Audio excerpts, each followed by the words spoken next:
Tashi Delegeshila, bom dia a todos. Bem-vindo para outra bela lição sobre em Louvor, Originação Dependente. We can just start the lesson right away.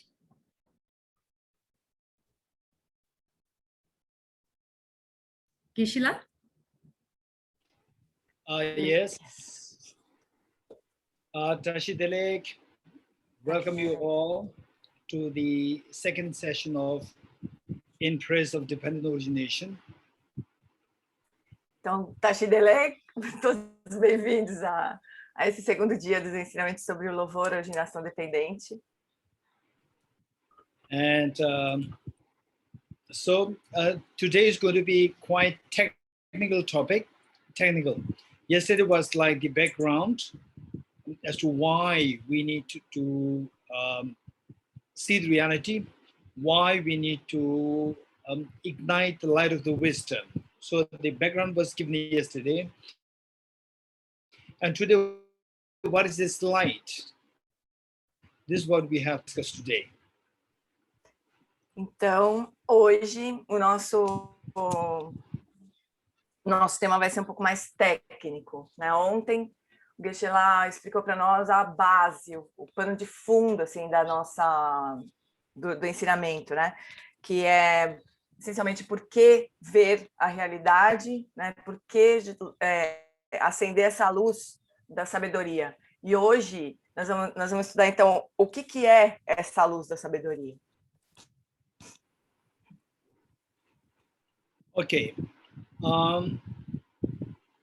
Yesterday what we learned was that in fact, yesterday Monica's question was very interesting as to what is the experience like if you wake up. What is that other state like when you enter from where you are now to the waking state? What is that like? It can be very scary because we don't know what that is like. That is a very interesting topic, and today we're going to touch a little bit on this area.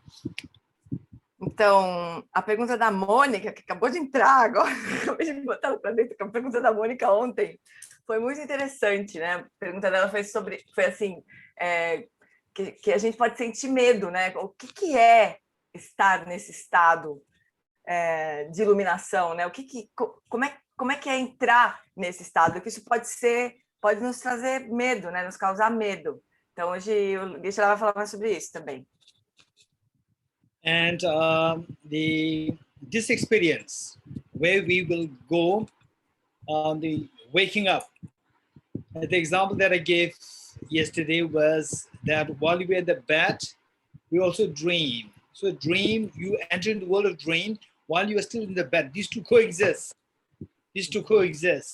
Likewise, at the moment, we don't really have to be scared because the reality is already there within us. Where we're going to wake up, that reality is already within us 24/7. So it's not going to be anything new. It's already there.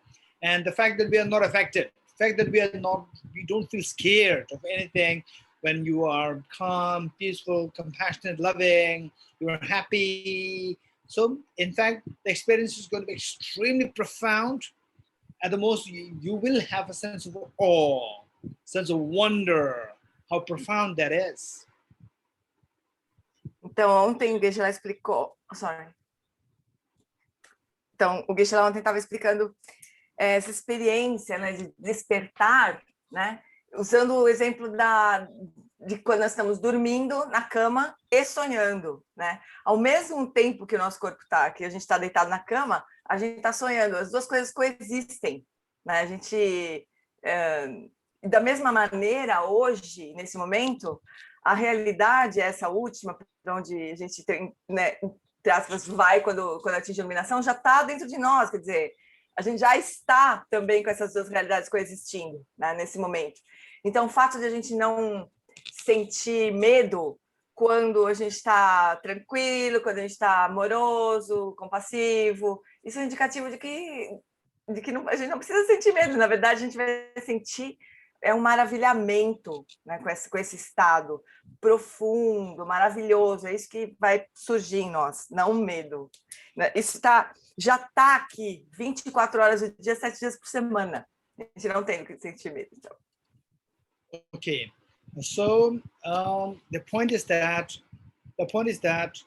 first, the basic thing that we need to keep in mind is that in the dream, while you're dreaming, that's not the reality. Everything that you see in the dream, even a very tiny insect in the dream that you see, even the mountain that you see, the whole world that you see, that you experience, there's nothing real there. Everything is just coming from your mind, and what the reality there and what you are seeing, this is just the opposite. What you're seeing is purely your projection, and you are not seeing the reality. So what is that reality? This is what we are discovering. Então, hoje nós vamos estudar mais profundamente como essa nossa mente opera, né? Então, no sonho, quando a gente está dentro de um sonho, tudo que a gente vê, desde das coisas mais pequenininhas, assim, tipo um inseto, até uma montanha, todo mundo que a gente vê no sonho não está realmente ali, né? Nada existe realmente. Tudo que a gente está vendo é o oposto da realidade. Nós estamos vendo nossas projeções nesse estado de sonho, né? É isso que a gente está vendo. E então é isso que nós vamos estudar hoje aqui. Como é que é ver a realidade sem as projeções?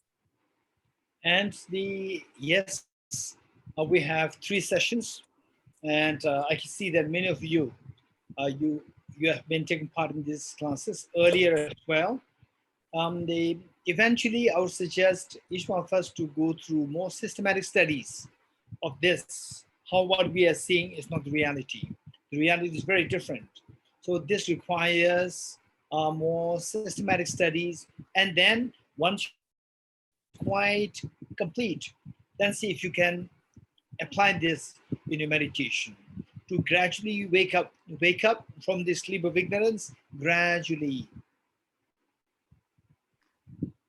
Então, nós temos mais 3 sessões para falar sobre esse assunto. Então, isso ela sabe que muitos de nós aqui já estamos também estudando há mais tempo, já participamos, estudamos há mais tempo também, mas o que ele sugere é que a gente estude de uma forma sistemática, né? Estude esse tema de da realidade que a gente está vendo ser diferente do que ela verdadeiramente é, que o que nós estamos vendo não é a realidade, né? A gente precisaria estudar isso mais sistematicamente e aplicar aos poucos na nossa meditação, para que gradualmente, então, a gente vá despertando, né? Okay. Just pick up anything that is close by you now. Pick up anything. This is the pair of glasses. Just pick up anything and show that to me. Então, agora o Geshe está pedindo para a gente pegar qualquer coisa que está do nosso lado, assim, e mostrar para ele. Ó, ele está mostrando os óculos dele, eu estou mostrando minha presilha aqui.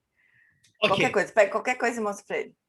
Okay, now I've seen some of you having the earphone, some of you having the mobile, some of you having the pen, fruits, or the lemon, a pen, and so forth. Now look at it yourself. Look at it yourself and see how this object appears to you. Does it appear like a dream, your mind projecting it, or it appears as so independently real there? Então, ele está vendo, tá? Tem gente que está mostrando os fones de ouvido, está mostrando canetas, está mostrando uma fruta, limão, eu estou mostrando presilha. Agora, ele quer que a gente mesmo olhe para esse objeto, né, que a gente pegou para mostrar para ele. E a gente olha para ele e vê como é que ele parece ser para a gente. Ele parece ser uma projeção da nossa mente, ou parece que ele existe inerentemente ali, que ele é real, inerentemente real. Como é que parece para nós? Okay. For sure, you will say that it appears as so objectively real there. Nothing to do with my mind. That is a deception. That is a deception. So the thing is that whatever we are seeing, whatever we are experiencing, they all come by dependence on your mind. Your mind is one which projects these things. Então, com certeza, a gente responderia que a gente está vendo aquilo como objetivamente real, que não tem nada a ver com a nossa mente, né? Que é aquilo está realmente ali, independente da nossa mente. E isso é um engano, né? A nossa mente está o tempo todo projetando a realidade para nós. And in the earlier class, Heart Sutra class, as well as in the classes which we did before, we talked about 3 levels of dependent origination. 3 levels. The thing that what we are seeing is things that are so real, so objectively real there, and that is totally a deception. In what way is deception? This object, does it exist or not? Answer is yes, it exists. Don't say that it does not exist. It exists. If you say it does not exist, then in future you meet with any scholar or any person who tells you that, oh, according to Buddhism, according to Arya Nagarjuna, this doesn't exist. If you meet with anybody, you can, with great confidence, you can tell them that this is wrong, this is nihilism. Então, nos ensinamentos que o Geshe lá deu sobre o Sutra do Coração, nos ensinamentos anteriores também, ele falou sobre 3 níveis de originação dependente, né? Então, o primeiro ponto que a gente precisa compreender, então, é que o que nós estamos vendo não é real, não é... A forma como nós vemos a realidade hoje é enganosa, né? Mas isso não significa que os objetos que a gente está vendo não existam. Isso é errado. Então, se a gente, em algum momento da nossa vida, por aí afora, a gente encontrar qualquer erudito budista que diga que as coisas não existem, a gente pode, com toda confiança, dizer que essa pessoa está errada, que as coisas, que ele está caindo no extremo do niilismo, né? Isso não é verdadeiro. Okay. Why I'm saying this is that you are bound to meet with people who are respected as great professors or great teachers of Dharma. You are bound to meet with these people, and some of their understanding is really nihilistic. It's not a genuine understanding of the emptiness or the ultimate reality of the Buddha.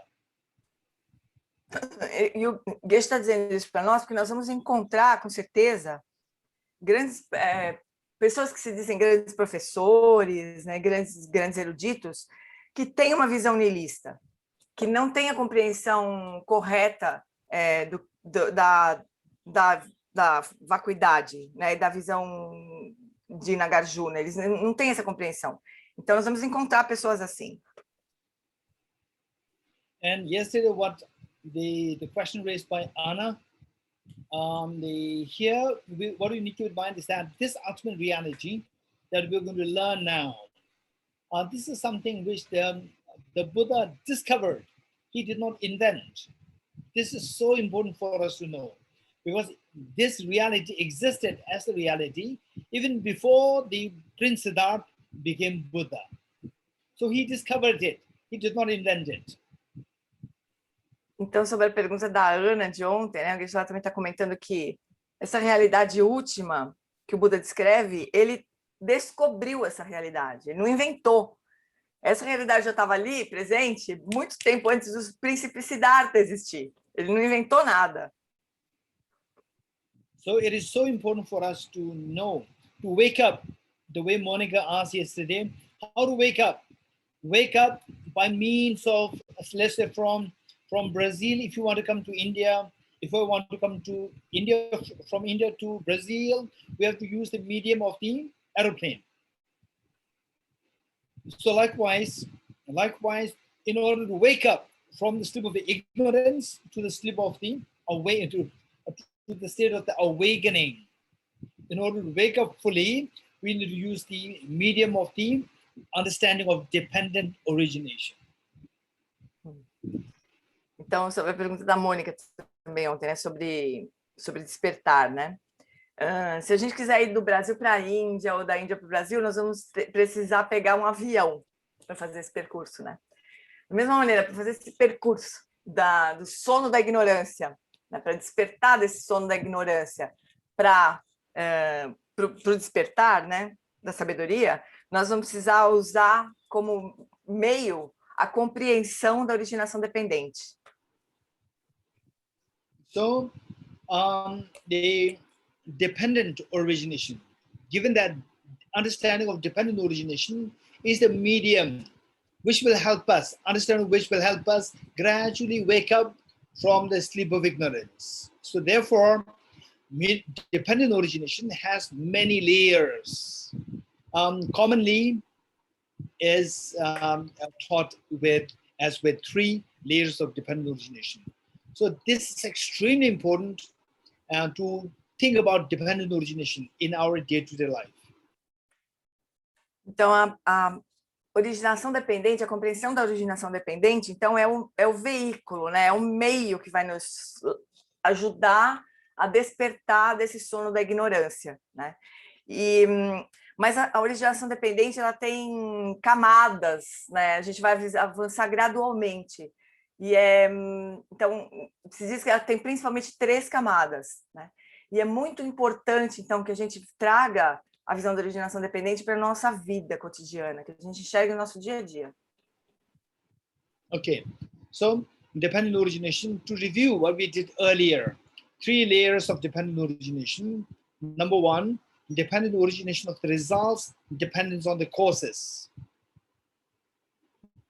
And number 2 is the dependent origination of on the wholes, dependence on the parts. And number 3, dependent origination of dependence on the mere mental designation. 3 levels of dependent origination.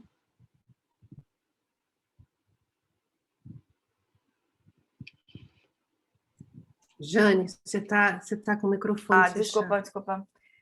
Então, lembrando que o Geshe já nos ensinou em outros encontros, nós temos, então, essas 3 camadas da originação dependente, né? A primeira é os resultados dependerem de causas. Esse é o primeiro nível. O segundo é o todo depender de partes, das partes, né? E o terceiro nível é a mera designação mental ou conceitual. And for the dependent origination, for us, the first one is extremely common. Second one is also common, but the possibility, the chances for us to think about it is a little less as compared to the first. And the third one is very remote. Então, para nós, a primeira camada do resultado dependendo das partes é muito comum, é muito fácil a gente observar isso. A segunda também é comum, mas ela é menos comum, a gente tem menos chance de pensar sobre isso no dia a dia, a do todo depender de partes, né? E a terceira é a mais remota, da designação mental. Let's say the first level of dependent origination, let's say COVID-19, and they're not taking care of oneself, and going out very easily, and not washing hands, and not putting the mask. So these are the causes, and the effect is that you contract COVID.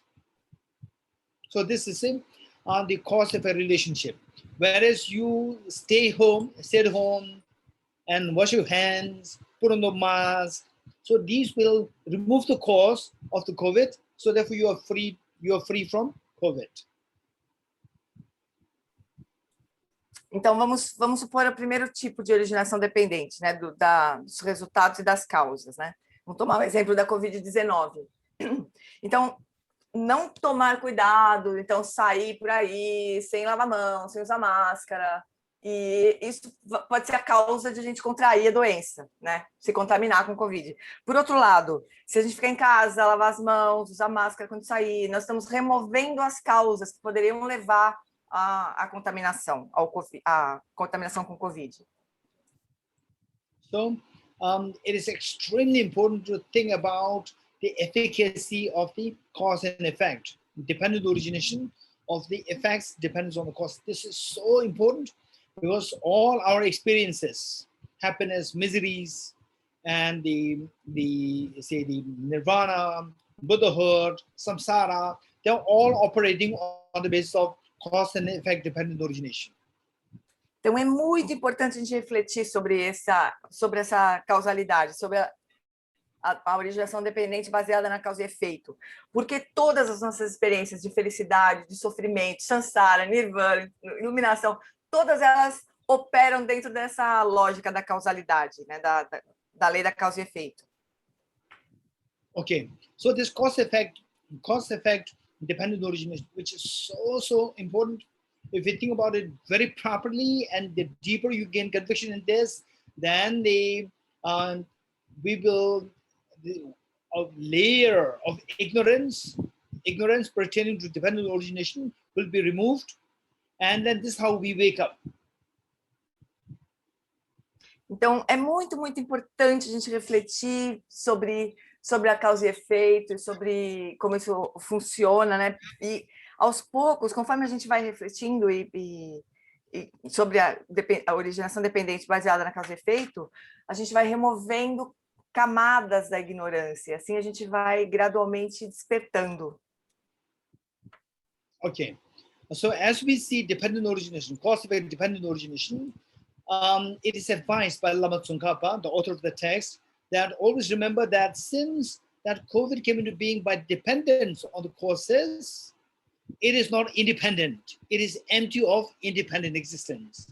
This is what we have to constantly be reminded of. This will help you to connect with the waking up state, the state of the experience of ultimate reality closer and closer. Então, com relação à dependência, à originação dependente por causa e efeito, o que Lama Tsongkhapa fala nesse texto que nós estamos estudando é que tudo que surge baseado, dependente de causas, é vazio de existência independente. Né? Tudo que depende de causas é vazio de existência independente. Então, a gente precisa refletir sobre isso muitas vezes, e assim a gente vai se aproximando cada vez mais do despertar. And also that because of COVID, you stay at home, and then you realize that you have so much time, and you can read books, you can attend classes, then you do a meditation. So you see that by dependence, even me. So usually we say that, oh, I have no time, or come to class, I have no time. Even the not having time is also dependent origination. Not having time is not independent. Even that is dependent on me going out unnecessarily. If you stop going out, if you stop all the unnecessary going out, you have so much time at home. So therefore, we see that even to say that I have no time, even that is not intrinsically real. It's not truly real. It is also dependent origination. Então, por exemplo, né, o fato de ter surgido a Covid, né, e a gente ter que ficar em casa, a gente pode acabar descobrindo que a gente tem mais tempo, né, para ler livro, para assistir aula, para meditar, né? Então, mesmo ter tempo, né, para fazer essas coisas, tem causas, né? Tem uma originação dependente, né? E por outro lado, né, o Geshe lá diz que ele costumava não ter tempo para fazer muitas coisas. Ele tinha que dar aula, tinha que sair, fazer não sei o quê, fazer não sei o que lá. Ele não tinha muito tempo também, né? Porque ele tinha que sair para fazer muitas coisas. Então, até não ter tempo, também é originado independentemente, né? Não tem tempo na dependência de muitas coisas que você tem para fazer, né? Então, todos essa situação de ter tempo, de não ter tempo, não é existente verdadeiramente, né? Surge na dependência de causas. So another example, very simple example that I like to use, which is so important. Many people, they just fall into blind faith. Dependent origination of cause and effect is not that difficult. Now, if I tell you this anecdote, you'll say that this is totally because of the lack of understanding of the dependent origination of the cause and effect. So what happened was that, okay, so this is what the Jean Pili, you can translate this. Ok. Então, também a gente vê muito assim, as pessoas achando que precisam acreditar de uma forma cega na originação dependente por causas e efeitos, né? E não é difícil de entender isso, é super fácil, né? Então, a gente pode contar várias histórias, o Geshe lá pode contar várias histórias do que acontece pela ignorância com respeito à originação dependente por causa e efeito. So what happened was that my mother passed away because of the child labor, because of complications during the child labor. delivery complications because of that. And then my relatives, my father, my relatives, they were all blaming another lady. In the remote places, there's one is known as the spirit possession. Spirit possessions, somebody being possessed by the spirits. And my father and my uncles and my relatives, they're all blaming another lady who was totally unrelated to my mother, and she was in a very different place, blaming her that she has possessed my mother and my mother passed away. And today, when I was in my 20s, when I was in my 30s, I told my father and also my uncle that no, don't blame this lady. It is simply because of, number one, our lacking the medical facilities, number one. Number two, our lacking we are being gripped in the grip of the ignorance of not seeing dependent origination, cause and effect. This lady is nothing to do with my mother's death. It's about the lack of facilities, number one. Then number two, we are not seeing the dependent origin, cause effect dependent origin, even the gross ones visibly, we do not see that. It's all because of these two factors that I lost my mother. She died due to delivery complications, is that right? Yes, my mother when giving birth to a child. Ok. Então, o Geshe contou uma história então da mãe dele, né? A mãe dele faleceu dando à luz um filho por complicações no parto, né? Quando ela estava dando à luz a um filho. E naquele tempo, o pai, os parentes, os tios, mas culparam uma mulher que morava num outro lugar, como se essa mulher tivesse possuído o corpo da mãe dele, por isso ela tivesse morrido, né? Era uma pessoa que tinha essas questões com receber espíritos e tudo mais, que ela tinha, de alguma forma, causado a morte da mãe dele por conta dessa história, de possessão de espíritos. E eles passaram a vida inteira culpando essa mulher, né? Daí, quando o Geshe tinha uns 30 anos, assim, ele pegou e foi conversar com o pai e com a mãe. Desculpa, com o pai e com os tios, né? Falou, olha, a gente não pode culpar essa mulher. A minha mãe faleceu, primeiro porque não tinha condições médicas apropriadas, né? Lugares apropriados para hospitais e tudo mais. E segundo, porque a gente não enxergou a causa e efeito operando ali, né? A gente não conseguiu ver, a gente estava preso pela ignorância de não compreender a causalidade ali nesse processo da morte da mãe. E por isso que ela morreu, mas não tinha nada a ver com a mulher lá que recebia espíritos, né? Okay, so what I am appealing and requesting you is to think more of the dependent origination. And don't just make it very exotic. Very simple dependent origination. Say, smile and other people also smiles back to you. Be kind and other people, otherwise other person comes with a little bit of aggression subsides. Aggression maybe 80%. And then when you smile, when you show good heart, then aggression subsides to 60%, to 40%. Whereas if you show anger back, aggression can increase to 90%, 100%. So just think about dependent origination in our day-to-day life. The more we do that, the more we go towards awakening, waking up from the sleep of ignorance. Então, o que o Geshe está nos pedindo aqui, né, fazendo um apelo para nós aqui, é para nós pensarmos mais a respeito da originação dependente na nossa vida, sabe? Observarmos mais a originação dependente. Então, por exemplo, se nós sorrimos, se nós somos gentis com uma pessoa que está agressiva, né, que está demonstrando agressividade, se a gente sorri de volta, se a gente se coloca de uma forma amorosa, bondosa, essa agressividade diminui, né? Se a gente dá um sorriso, a agressividade diminui mais ainda, de 80 para 60, 60 para 40. Progressivamente, essa agressividade do outro pode ir diminuindo porque nós estamos demonstrando bondade, amorosidade com essa pessoa, né?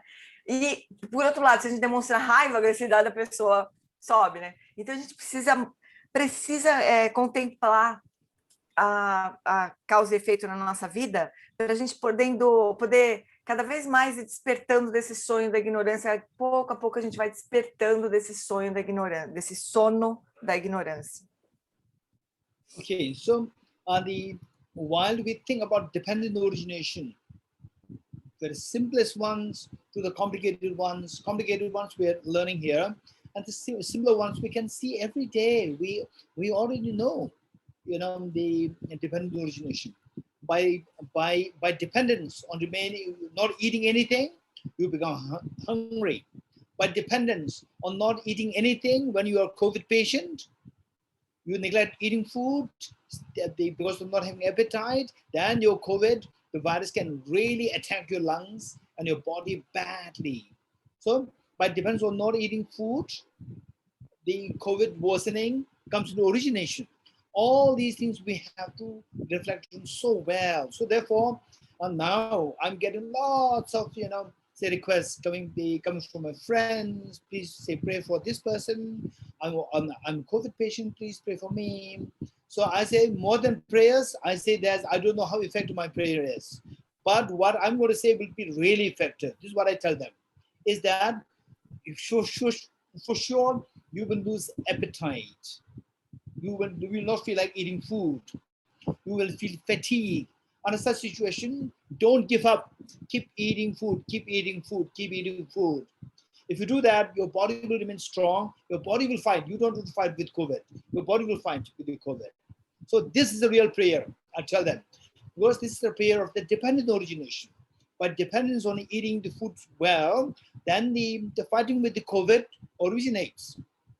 So with this, what I'm saying is that once you think about this dependent origination, try to articulate this concept. Try to articulate that, okay, look, this is dependent origin, that is dependent origination. When you see that, then we have to think about the two sides, say the side A and side B. So dependent origination and the other side. Other side is that when this dependent origination, the other side is no independent existence, no objective existence, no emptiness of independent existence. So I like to give this example. Let's say that this pair of glass, the pair of glasses is with Abelardo, close to Abelardo. Okay, now let's say that Abelardo is there waving his hand. So it's close to Abelardo. Then what I do is that I grab at it and I say that, oh, this is mine. This is mine. When I say that this is mine, in a way, what I'm telling Abelardo is not yours. You're getting it? So there are two sides. One is that this is mine. And the implication is that it is not yours, Abelardo, it's not yours. So when you say it is dependent origination, the implicit meaning is that it is not independently real. So this is what we have to think of, both sides, not only one side, but also the other side, which is so, so precious. And in this life, later on, you'll realize that this is the greatest gift from the Buddha Shakyamuni for the whole world. Então, ele está pedindo para a gente fazer isso, né? A gente refletir muito sobre a originação dependente, que é uma coisa simples. Tem formas mais complicadas de pensar sobre isso, mas tem muitas formas simples, né, que vão removendo essas camadas de ignorância, desse nosso sono da ignorância. Então, por exemplo, né, uma pessoa que não come sente fome, né? Sim, né? Simples. Mas uma pessoa que não come e está com Covid, ela piora, né? Com certeza a infecção piora, o corpo não tem condição de lutar contra a infecção, né?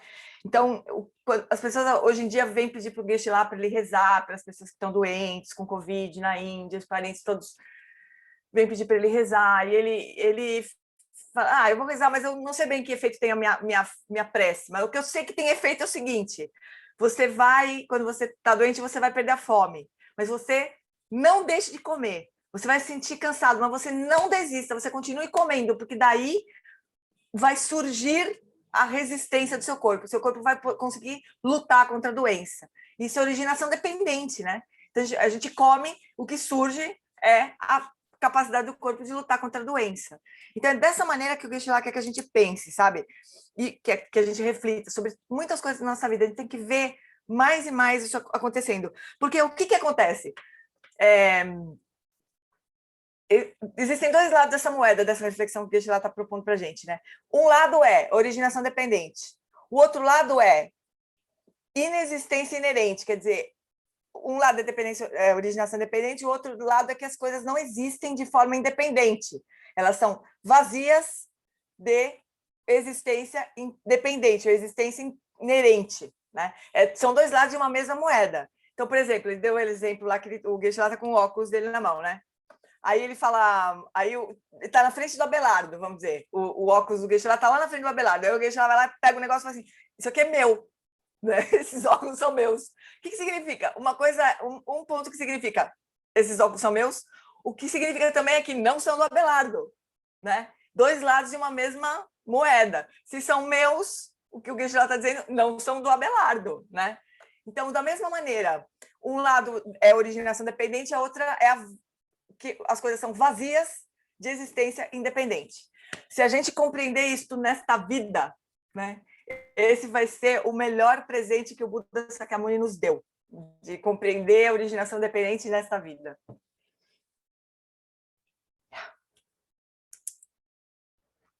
You muted, Geshe-la.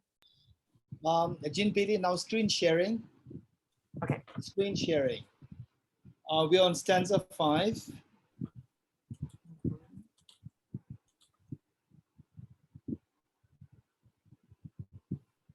Thank you. Stanza 5 reads, whatever depends on conditions, that is devoid of intrinsic existence. So the first one, whatever depends on conditions, that is dependent origination. Dependent origination, dependence on the conditions, dependent origination. The other side is, that is devoid of intrinsic existence, emptiness of intrinsic existence. These two must be thought of concurrently. What an excellent instruction. Can there be more amazing than this proclamation? This understanding that because things are dependent originated, therefore there's no independent existence. Nothing's independent real. We can change them.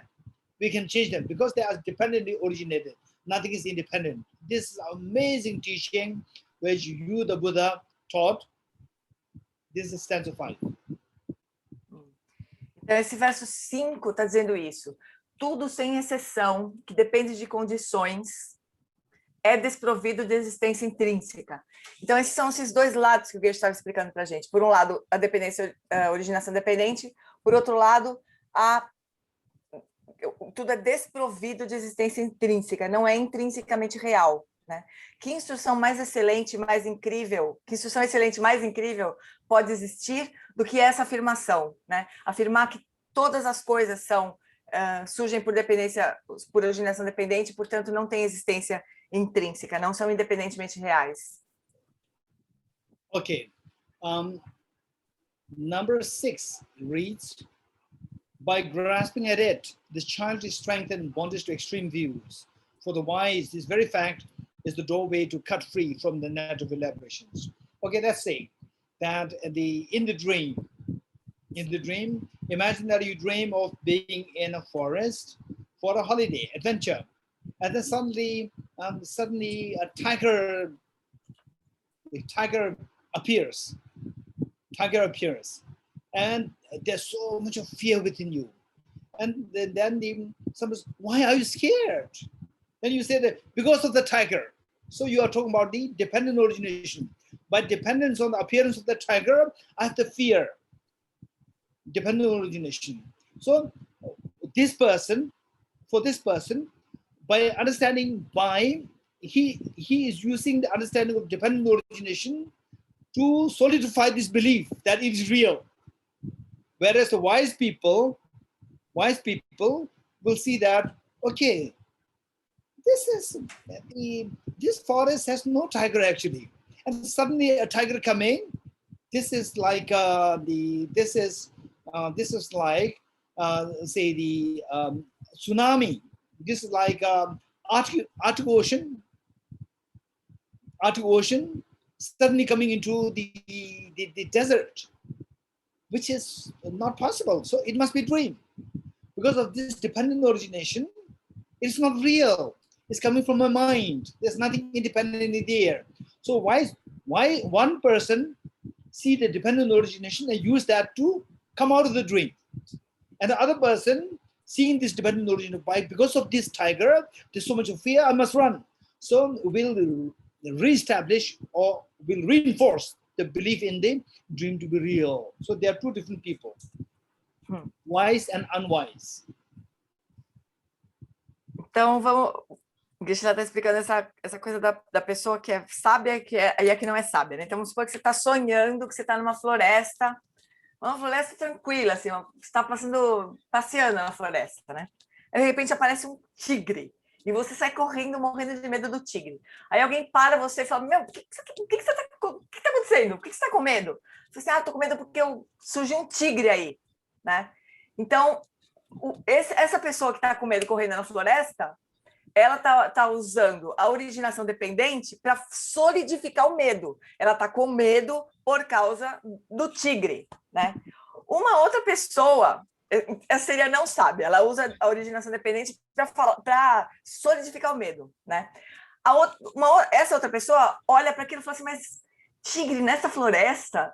Não tem tigre nessa floresta. Ter tigre aqui seria mais ou menos igual ao Oceano Ártico se transformar num deserto. Não é possível, só pode ser um sonho isso daqui, né? Então, essa pessoa sábia que usa a originação dependente para enxergar que não pode ter nada ali, que só pode ser, que aquilo não pode ser real, né? Para entender que aquilo só pode ser um sonho, né? Então, essa é a forma que o sábio usa a mesma coisa, só que olhando de uma outra maneira. Ele descobre que só pode ser um sonho aquilo, que aquilo não pode ser real. Okay, so screen sharing now. Screen sharing.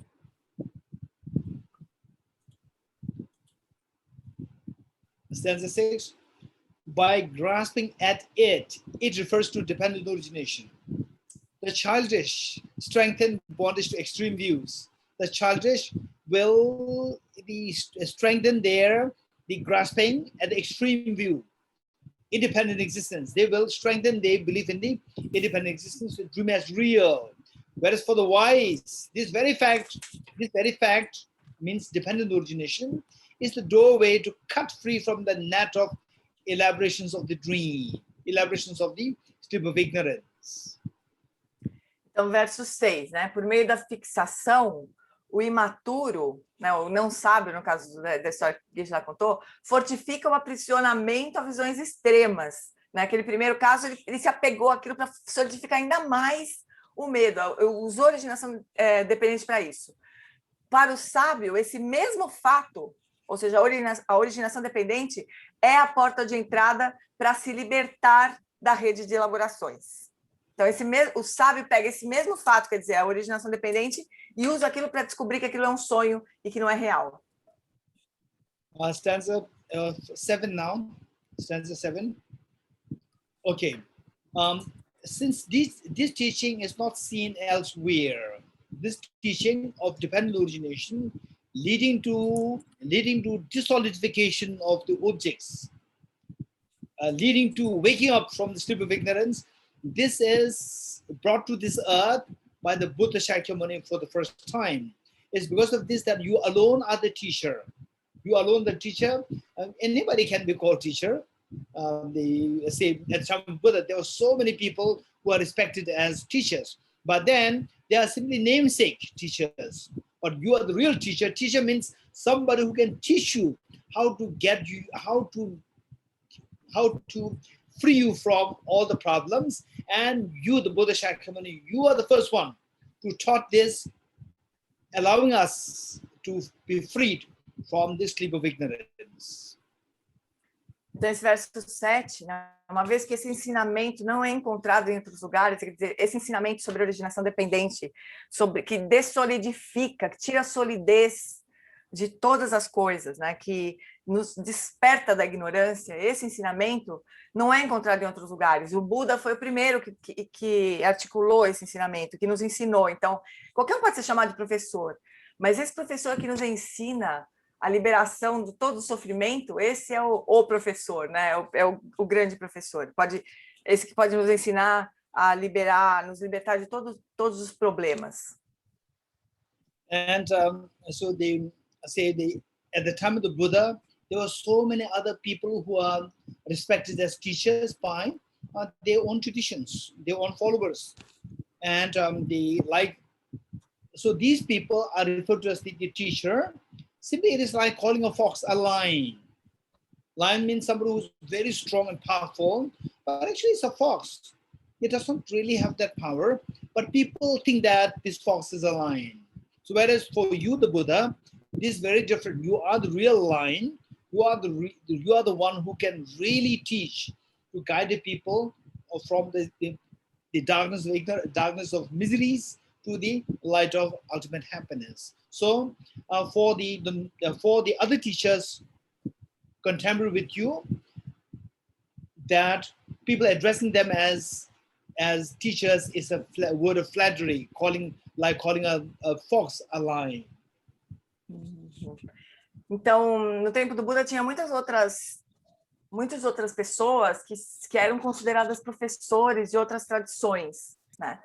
Mas que não eram verdadeiros professores no sentido que eles não tinham, não ensinavam uma forma verdadeira de liberação, né, do sofrimento e de todos os problemas.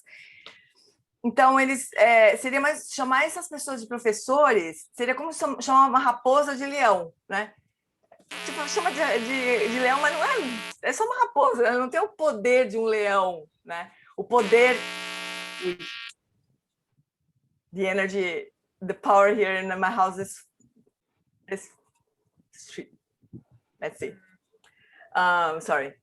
Então a raposa, ela não tem o poder de um leão, né? Então, chamar essas pessoas de professores, né, seriam só palavras de adulação, não seriam verdadeiras, né? Eles não são professores verdadeiros. Okay. So it is for this reason that for example, say a painter or a musician. For a musician, the particle physicists,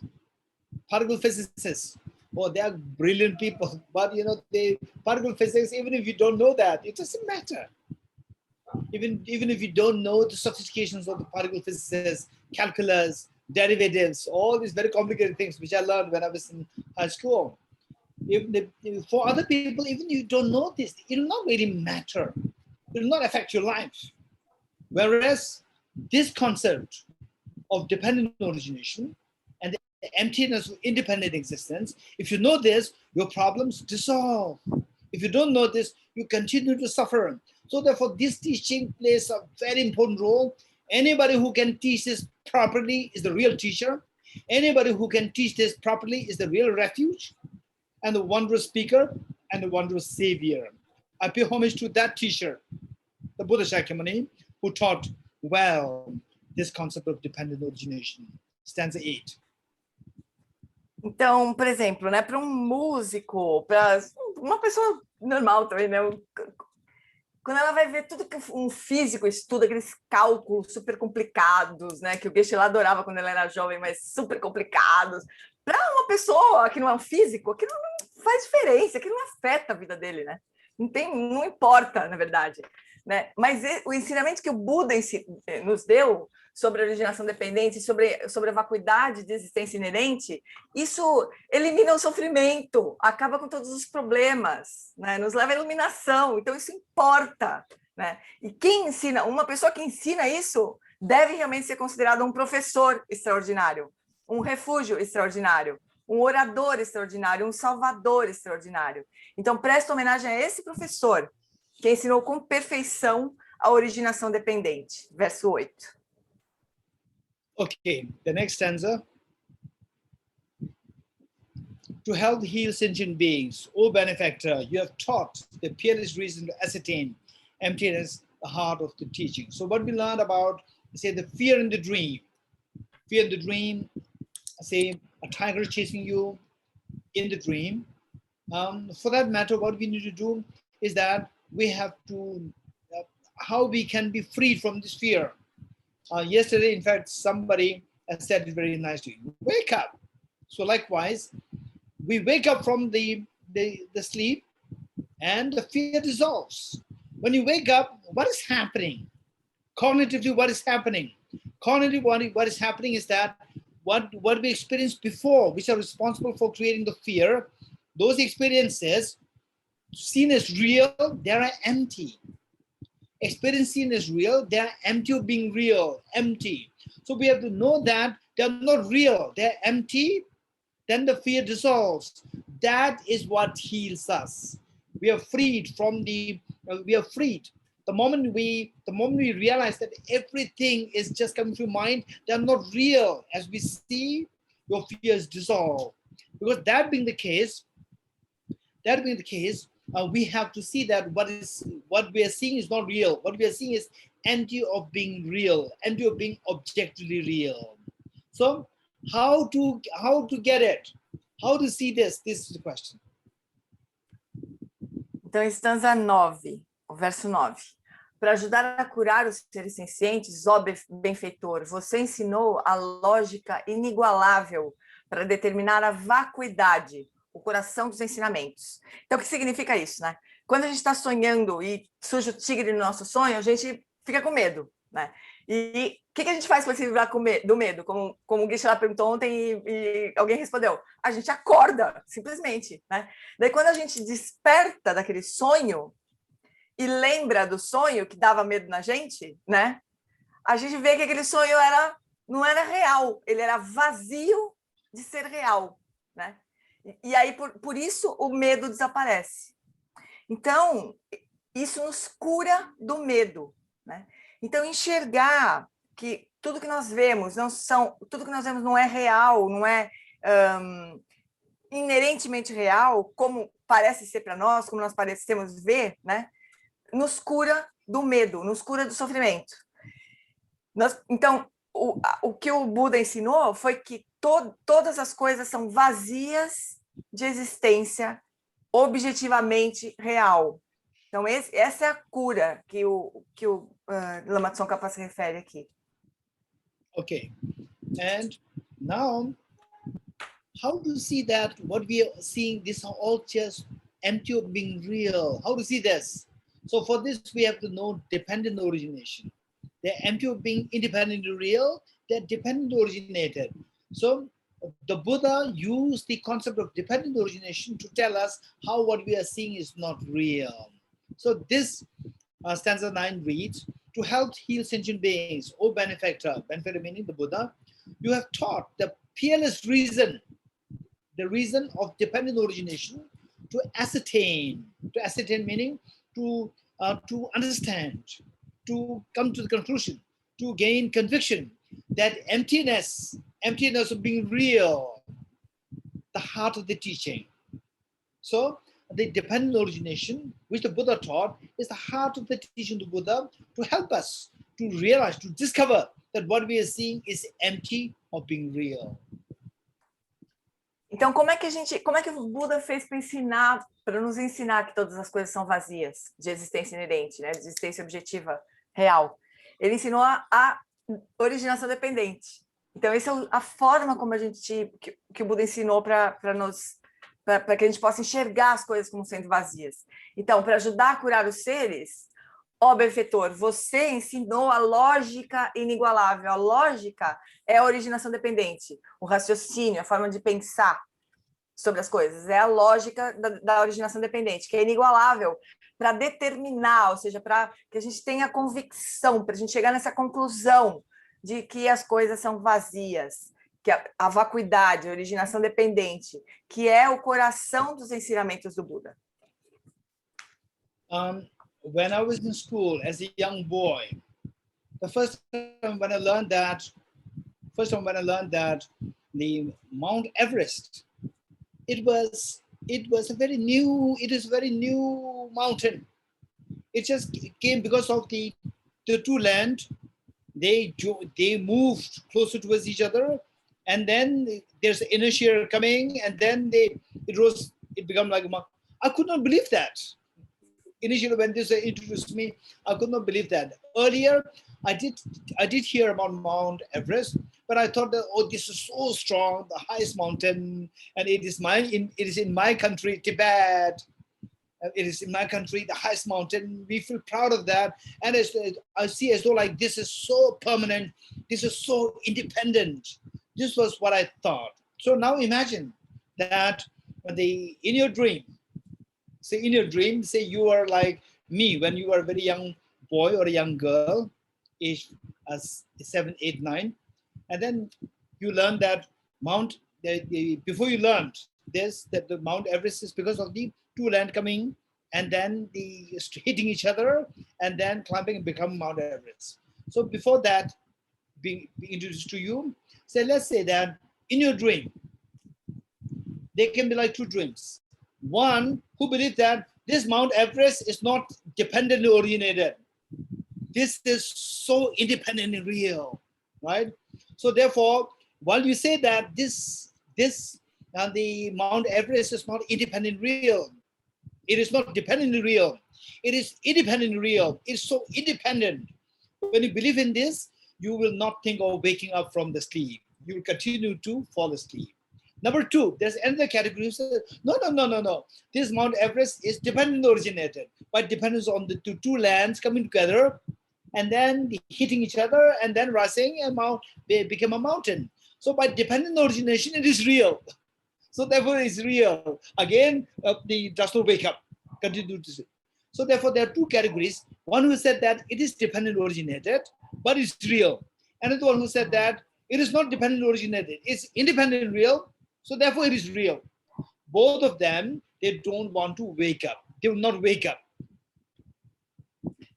Então, quando o Geshe era pequeno, né, ele ouviu falar que o Monte Everest, que era um monte maravilhoso, o maior monte do Tibete, lindo de morrer, e tudo mais, alto e imponente, tudo mais. Quando ele ouviu falar que o Monte Everest já era novo, né, que ele tinha surgido porque duas placas de terra das terras tinham se aproximado, se movido, se aproximado, e daí se chocaram e começaram a subir, e aí se formou o Monte Everest. Ele não conseguia acreditar naquilo, não é possível, né? Esse monte parece ser tão real, tão de verdade, tão independente, né? Afinal de contas, você está no Tibete, que é a minha terra, né? Então era muito real o Monte Everest para ele, não conseguia, mal conseguia acreditar, mas por fim é isso mesmo, né? Mas ó, vamos imaginar, quer dizer, na verdade tem uma originação dependente ali para o Monte Everest surgir, né? Mas aí vamos imaginar que você está sonhando, e aí você tem duas possibilidades de sonho. Você nunca soube que o Monte Everest, o primeiro sonho você não sabia que o Monte Everest surgiu assim, porque duas placas se aproximaram e subiram. Você não sabe isso. Então, você não acha que o Monte Everest surgiu por originação dependente, você acha que ele é real, né? Você entende que, você acha que não foi por isso, por originação dependente, e você acha que, portanto, ele é real, né? Ele não é, ele é independente, ele é real. Aí vamos supor que em outro sonho, alguém conta para você, então, esse monte aqui surgiu porque duas placas se juntaram e tarará, isso, e formou um monte.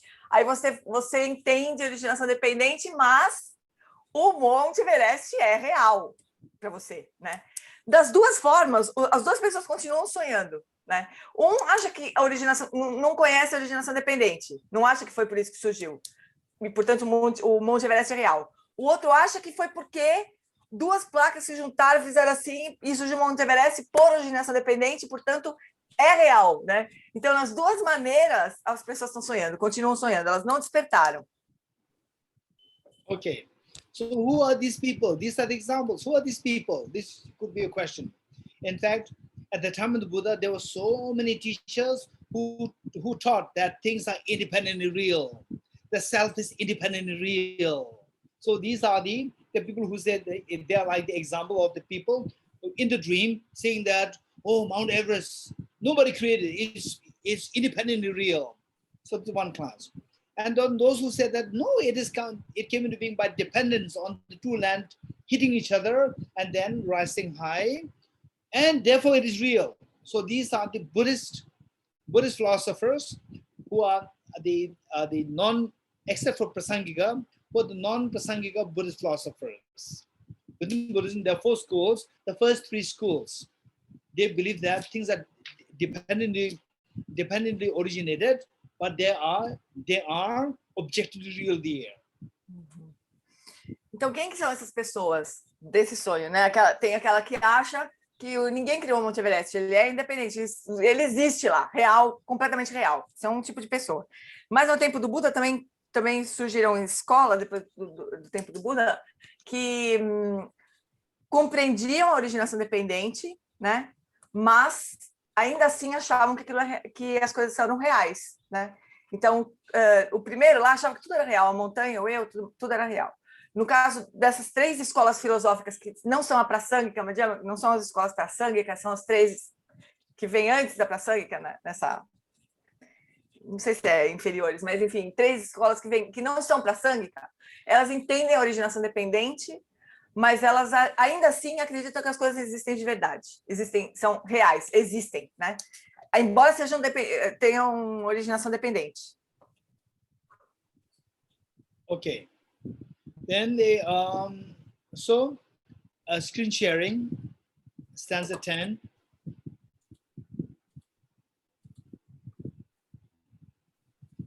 Thank you. Okay. This way of dependent origination, those who perceive it as contradictory, referring to the Buddhist philosophers who are not Prasangikas. Prasangika means the highest Buddhist school.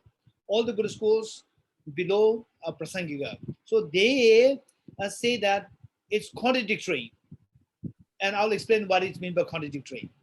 And then the non-Buddhist at the time of the Buddha, who believed that no, things are independent and real. Nothing is dependent. It's not dependent originated. Things are independent and real. So they say that they are the ones who fall in this category, who said unestablished. So what is that? Contradictory, unestablished. I'm going to explain it very quickly here. This requires a little bit of logical the start of thinking. Okay, let's say it is like this. Say the world is empty of true existence. The world is empty of true existence, being empty of truly being real, empty of being real. The world is empty of being real, and then you have to give reason, because it is dependent originated. Let me say this again. The world is empty of being real. Why? You have to give a reason, because it is dependent originated. So the Buddha gave the reason, dependent origination, to prove that everything is empty of being real. This is what the Buddha did. Now, the contradictory means the Buddhists, keeping aside Prasangika, the highest Buddhist school, keeping that aside, all the lower Buddhist schools, they say that this is not true, it's contradictory. It is like saying that this food is so healthy because it is rotten. If you say this food is so healthy because it is rotten, it's contradictory. What is rotten should not be healthy. So for them, the Buddhists, the lower Buddhist schools, for them, when they say it is dependent, because it is dependent origination means it is to a contradictory. What is dependent originated should not be not real, should be real. So the Buddha said it is not real because it is dependent originated. So the low Buddhist schools, they say that it's contradictory. What is dependent originated should not be not real, should be real. This contradictory, one. And the non-Buddhist would say that, okay, the world is not real because they are dependent originated. They would say that's not true. It's not established.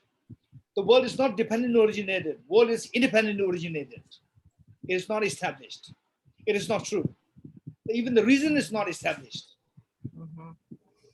Okay, so for these two people, how can they comprehend your system? Which system? The system to see that the world is like dream. How can you see the world as dream? If you don't see that as dream, you cannot wake up from the dream. Então, verso 10, né? Ele vai falar assim, esse caminho da originação dependente, aqueles que o veem como contraditório ou não estabelecido, como podem compreender seu sistema? Então, aqueles que veem como contraditório são aqueles que o Geshe explicou das 3 escolas inferiores à Prasangika, né? A gente tem 4 escolas principais filosóficas Prasangika e 3 que são inferiores. Essas pessoas dessas escolas, elas veem uma contradição no ensinamento do Buda. Então, o que o Buda ensinou? O mundo é vazio de existência inerente porque porque vem da originação dependente. Esse é o ensinamento do Buda. O mundo é vazio de existência inerente porque vem da originação dependente, né? Os que veem contradição, as 3 escolas anteriores à Prasangika, elas entendem que o que existe por originação dependente é real. Então, eles acham que tem uma contradição aí. Eles entendem a originação dependente, mas eles entendem que o que surge por originação dependente é real, né? E o que o Buda explicou é que não é real, não é independente, porque surge por originação dependente, né? Então, eles veem uma contradição aí. Esses carinhas aqui, do contraditório. Os não budistas, eles nem acreditam na originação dependente, né? Então, para eles não é nem verdade, é tudo errado para eles, né? Nada do que o Buda ensinou faz sentido, não é estabelecido para eles. Então, são dois grupos de pessoas que não compreendem o sistema que o Buda ensinou por razões diferentes. Um porque acham que o que existe por originação dependente é real, e outros porque nem acreditam, nem entendem a originação dependente em si, né? Então, esse verso fala como é que essas pessoas vão compreender o seu sistema, como é que elas vão acordar se elas nem veem que tudo é sonho, né? Como é que vai ser para essas pessoas acordarem, né? Despertarem, se elas não compreendem a originação dependente e a vacuidade de existência dependente, né? Okay, now, so these are the problems, 2 kinds of problems. What if somebody understands, if somebody wakes up, what is that like? For that person, for you, when one sees emptiness in terms of meaning of dependent origination, so whereas if you see emptiness meaning not real, like dream.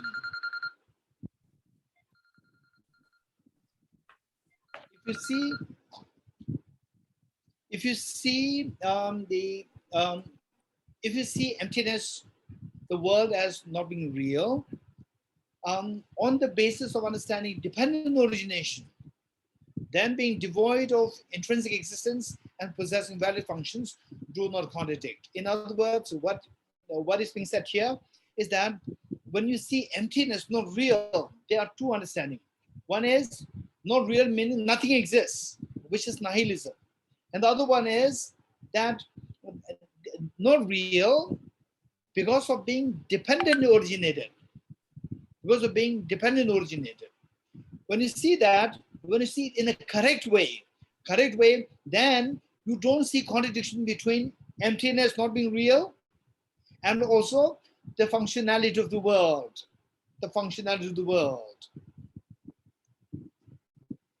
Então, essa estança número 11. Para você, quando a vacuidade é vista em termos do significado da originação dependente, então, ser desprovido de existência intrínseca e possuir funções válidas não são contraditórios. Então, a pessoa que... Tem 2 formas de você entender a vacuidade como sendo não real ou vazio de existência inerente, né? Ou como sonho, né? Tem 2 formas de se entender isso. Uma forma é entender, não é real, então nada existe, que é o caminho dos nihilistas, então nada existe de jeito nenhum, né? E a outra forma é entender que as coisas são vazias porque surgem da originação dependente, né? Se a pessoa que entende que as coisas são vazias porque surgem da originação dependente, não tem contradição entre as coisas não serem reais, mas ainda assim funcionarem, né? Não tem contradição em dizer que as coisas não têm uma realidade independente, mas ainda assim existir uma funcionalidade no mundo, né? Para essa pessoa que entende a originação dependente, a vacuidade como originação dependente, ela entende que não tem contradição entre essas 2 coisas. You're muted, Gisela. Not being real which is emptiness, and functionality of the world. These two coexist, and these two cannot exist in the absence of the other. These two are always together. That is what we have to understand it. Então, essa afirmativa de as coisas não serem reais, portanto serem vazias, e ao mesmo tempo serem funcionais, terem funções no mundo, elas são coexistentes e uma não existe sem a outra. Então essa é a forma de compreender. Então elas dependem, o fato de elas não serem reais e terem uma funcionalidade dependem uma coisa da outra. Essa é a forma de compreender. Okay, so I have this glass of water. And if I ask you what is this, all of you will say that this is a glass of water, and the chemist will say that this is H2O, and the physicist will say that this is a bunch of electrons, protons, neutrons. If I ask you who's correct, you will say that all are correct. But the fact is that we see the same object differently. One we see as something which moves like this, which is the which can just flow, and another person will see that as like combination of three gases, two hydrogen, one oxygen, and then still another person, physicists, will see that's just electrons, protons, neutrons, very different. We see the same object very differently. So what we see as water, what we call as functionality for the ordinary people like us, what we'll call as functionality means that what I'm holding in my hand, this functions as water to quench my thirst. I drink it, it quenches my thirst. Whereas let's say that if Abelardo is, or let's say the Monica, let's say the Monica is a physicist. If I ask Monica will say that this is electrons, protons, neutrons. And electrons, protons, neutrons, I cannot drink. It doesn't make sense to drink electrons, protons, neutrons. But with water, we can drink. So let's say Monica seeing this as just electrons, protons, neutrons, not seeing water. But it doesn't mean that water does not exist. Because I can drink it. And it helps me, while somebody else is seeing no water. But for me, it is water. So the point is that these two things. One, we look at this object through our conventional perception. What is seen by a conventional perception is known as conventional truth. And what is seen by unconventional perception, or the ultimate perception, look at it through more closely, you see there's no water, just electrons, protons, neutrons, no water. So that perception is known as ultimate analysis. And what the perception that we have now is known as conventional analysis.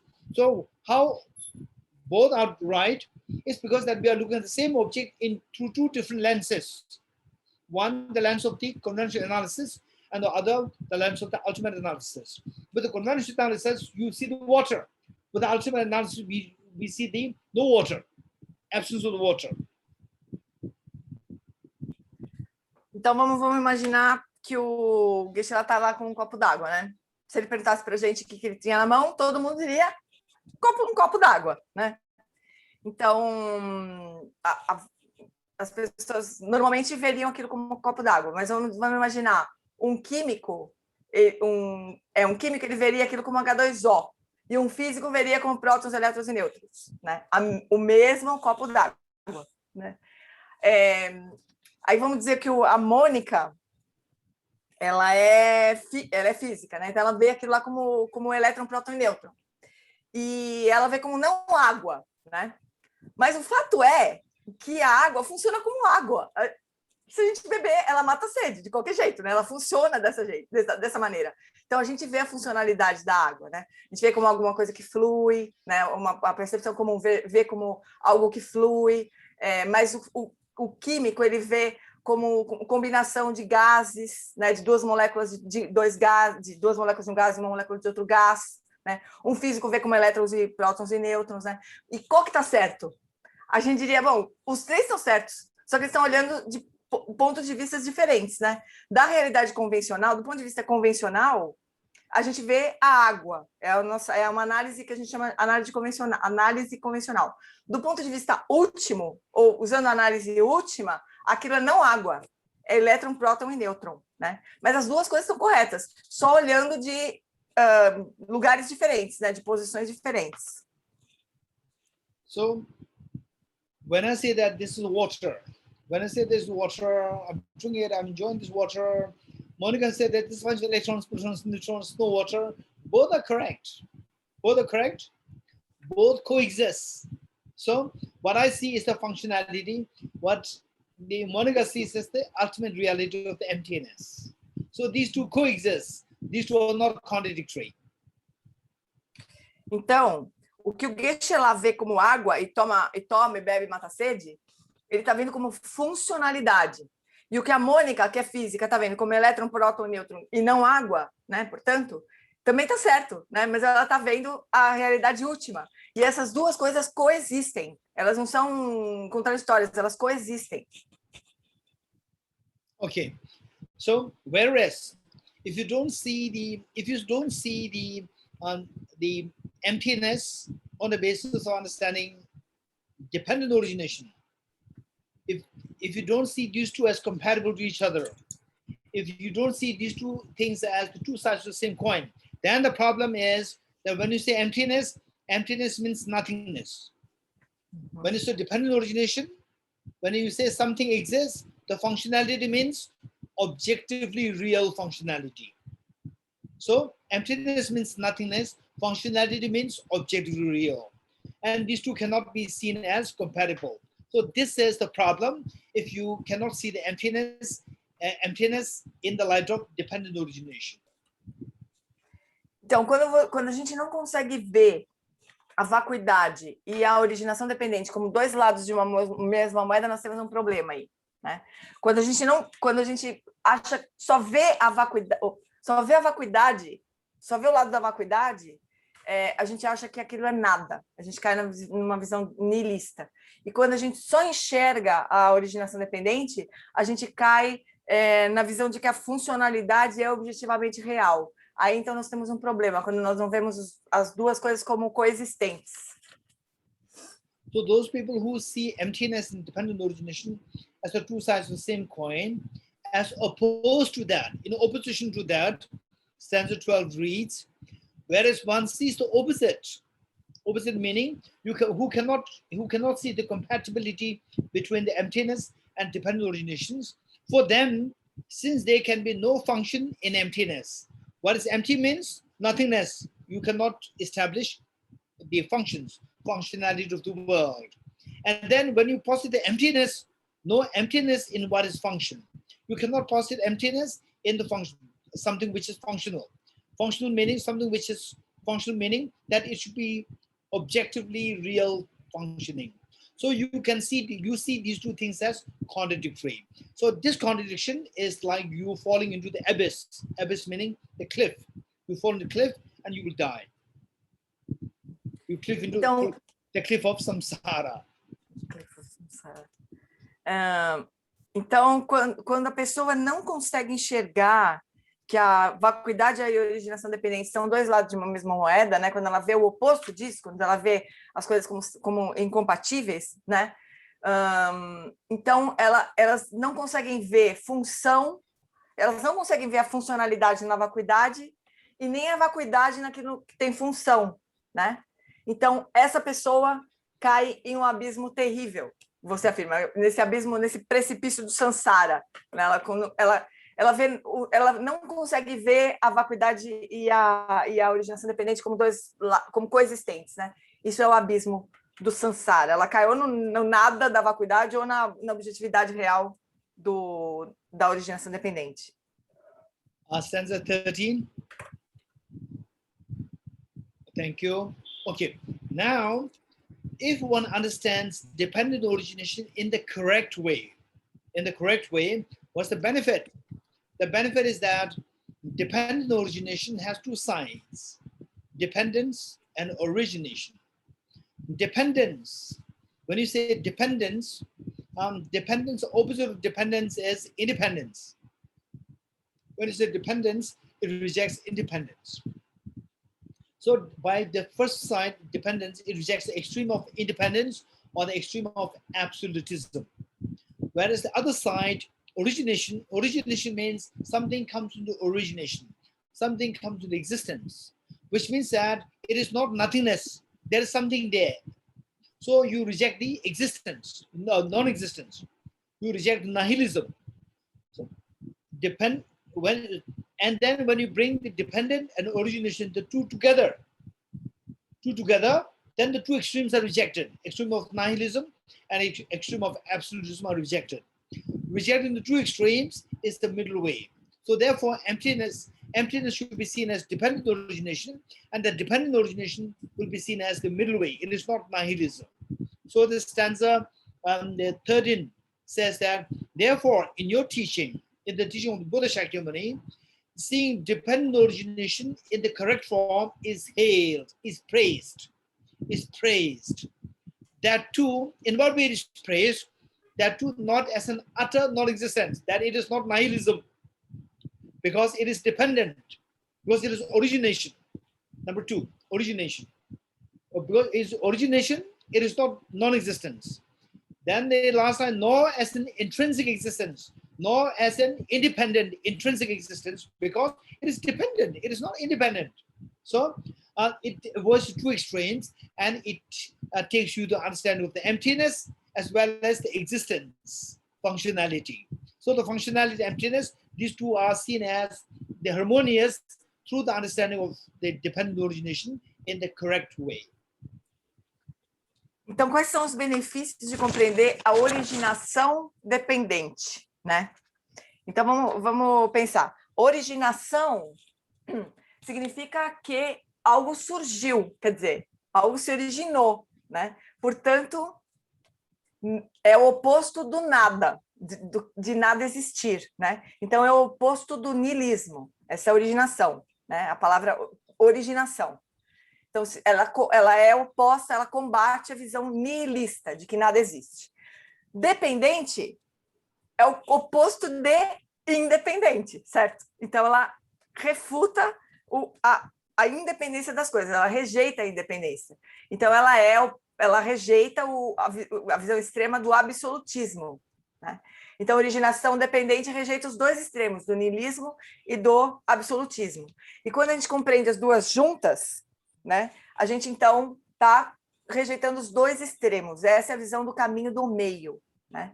Então, a gente entende que a vacuidade e a funcionalidade coexistem, elas não são contraditórias. Esse é o caminho do meio. Então, o que o verso 13 está dizendo aqui? Portanto, em seus ensinamentos, ver a originação dependente, desse jeito que o Geshe explicou, né, é aclamado, é elogiado, né? Isso é uma boa coisa. Isso também não é uma não existência absoluta, quer dizer, porque origina, né? A originação mostra, está dizendo que não existe uma não existência absoluta, mas também, por ser dependente, né, não existe uma existência intrínseca, independente, né? Então, esse termo, essa compreensão da originação dependente refuta esses dois extremos e essa visão do caminho do meio. Okay, now, if one does not understand dependent origination in the correct form, to reject the two extremes, then what's the problem? The problem is that stanza 14, which reads, the non-contingent. Non-contingent means what is not dependent. Contingent and dependent, these are the same. Non-contingent means non-dependent. Non-dependent means independent. If there is independent phenomena, it should be like a sky flower. Say in the sky, okay, let's say this one. Let's say if in the sky, if there's a flower sky without nobody holding it, and it's gone. Then you said, oh, this sky, this is very unusual. It must have a stem, and the stem must be connected to the ground. So they're all connected. Whereas if the flower is there without the stem, without connecting to the ground, just hanging in the air, then this could be the example of independent existence. Flower existing independently of the support. But in reality, you don't see anything which is independent. They're all dependent on each other. So the first line reads, the non-contingent is like a sky flower. Hence, there is nothing that is not dependent. So therefore, we don't see anything which is dependent like a sky flower in the air. Everything is dependent. There's nothing independent. Everything is dependent. If things exist through their essence, if something does exist through their essence or intrinsically as object real, their dependence on causal conditions for the existence is a contradiction. So something exists independently, and by existing by dependence on causal conditions, these two are contradictory. So you cannot possibly functionality if one believes in independent existence. Então, olha só, essa frase era uma que eu precisava de explicação do Geshe lá para encontrar uma melhor tradução, porque ela não é muito simples, né? Então, eu vou alterar essa frase aqui para a gente compreender melhor depois. Mas o que o Geshe lá falou, que esse termo não contingente, que não tem sentido em português, né? Também eu traduzi como não condicionado, porque era uma tradução possível, mas o Geshe lá explicou que é sinônimo de não dependente, né? De uma coisa que não tem surgimento dependente, assim. O não dependente é como uma flor flutuando no céu, na verdade, a tradução melhor seria, né? Mas sky flower também não sabia como traduzir, mas enfim, se a gente imagina, vamos supor que isso aqui é uma flor, né? Se a gente imagina que tem uma flor ali flutuando no céu, a gente pensa assim, pera, essa flor não pode estar flutuando no céu sozinha, deve ter uma haste que está, sei lá, prendendo ela em algum lugar, se movendo, e por isso que ela parece que está flutuando, né? Porque não é possível essa flor estar flutuando sozinha de maneira independente, né? Então, ele diz, é impossível essa flor estar flutuando sozinha, não pode existir, né? Então, a independência ou a existência não dependente é como uma flor flutuando no céu sozinha, quer dizer, não tem sentido. Assim, não há nada que não seja dependente, né? Se as coisas existissem por meio de sua essência, se elas fossem intrinsecamente existentes, a dependência de causas e condições para que elas existissem seria uma contradição. Quer dizer, se você compreende a vacuidade como uma coisa verdadeira, né? Ela não poderia ser dependente de nada. Se você compreende as coisas dependentes como vazias, as causas e condições não fariam sentido. Quer dizer, tem uma contradição, né? Quando a gente não compreende a vacuidade e a originação dependente como coexistentes. Okay, so what we learned thus far is that the opponents say that emptiness, if you believe in emptiness, you cannot explain the functionality of the world. Whereas the Lama Tsongkhapa is saying the opposite. If you don't believe in emptiness, if you believe in independent existence, you cannot explain the functionality.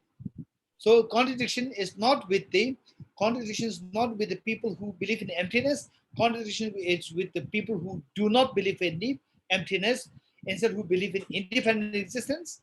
Independence means no dependence of cause and conditions, no functionality. So this is the contradiction with the people who believe in independent existence, who do not believe in emptiness. Então, Lama Tsongkhapa está dizendo que as pessoas que não acreditam na vacuidade, quer dizer que elas acreditam que as coisas são independentemente existentes, ou seja, não existem causas e condições, não existem funcionalidade. E aí nós temos um problema, né? Então, essa é a questão de quem não compreende, não aceita a vacuidade, a visão da vacuidade. Okay. Now, this being the case, through understanding dependent origination, you can accept emptiness and you can accept the functionality. These two as compatible. These two as the incredible in harmony and as compatible. And because of which, stanza 15, therefore, the whole world, whole universe is pervaded by dependent origination. Therefore, the whole universe is pervaded by emptiness. Therefore, since no phenomena exists other than origination through dependence, no phenomena exists other than being devoid of intrinsic existence, you taught. This is what the Buddha taught. In other words, that as long as you don't accept dependent origination, you cannot account for the functionality. If you want to accommodate functionality, you have to accept dependent origination. If you accept dependent origination, you have to reject intrinsic existence. So emptiness of intrinsic existence and the functionality, these two go in harmony.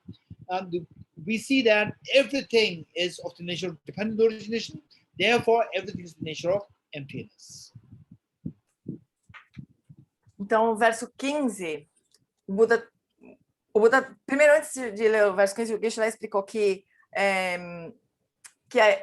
a visão da vacuidade, ela coexiste com a visão da funcionalidade, né? Estão em harmonia, né?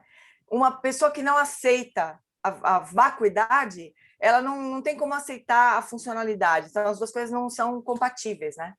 Aí o verso 15, então, o Buda ensinou o seguinte: portanto, uma vez que nenhum fenômeno existe, que não por meio da originação dependente, nenhum fenômeno existe sem ser desprovido de existência intrínseca. Quer dizer, se todos os fenômenos existem por originação dependente, nós precisamos aceitar a vacuidade e, portanto, aceitando a vacuidade significa que nada existe de forma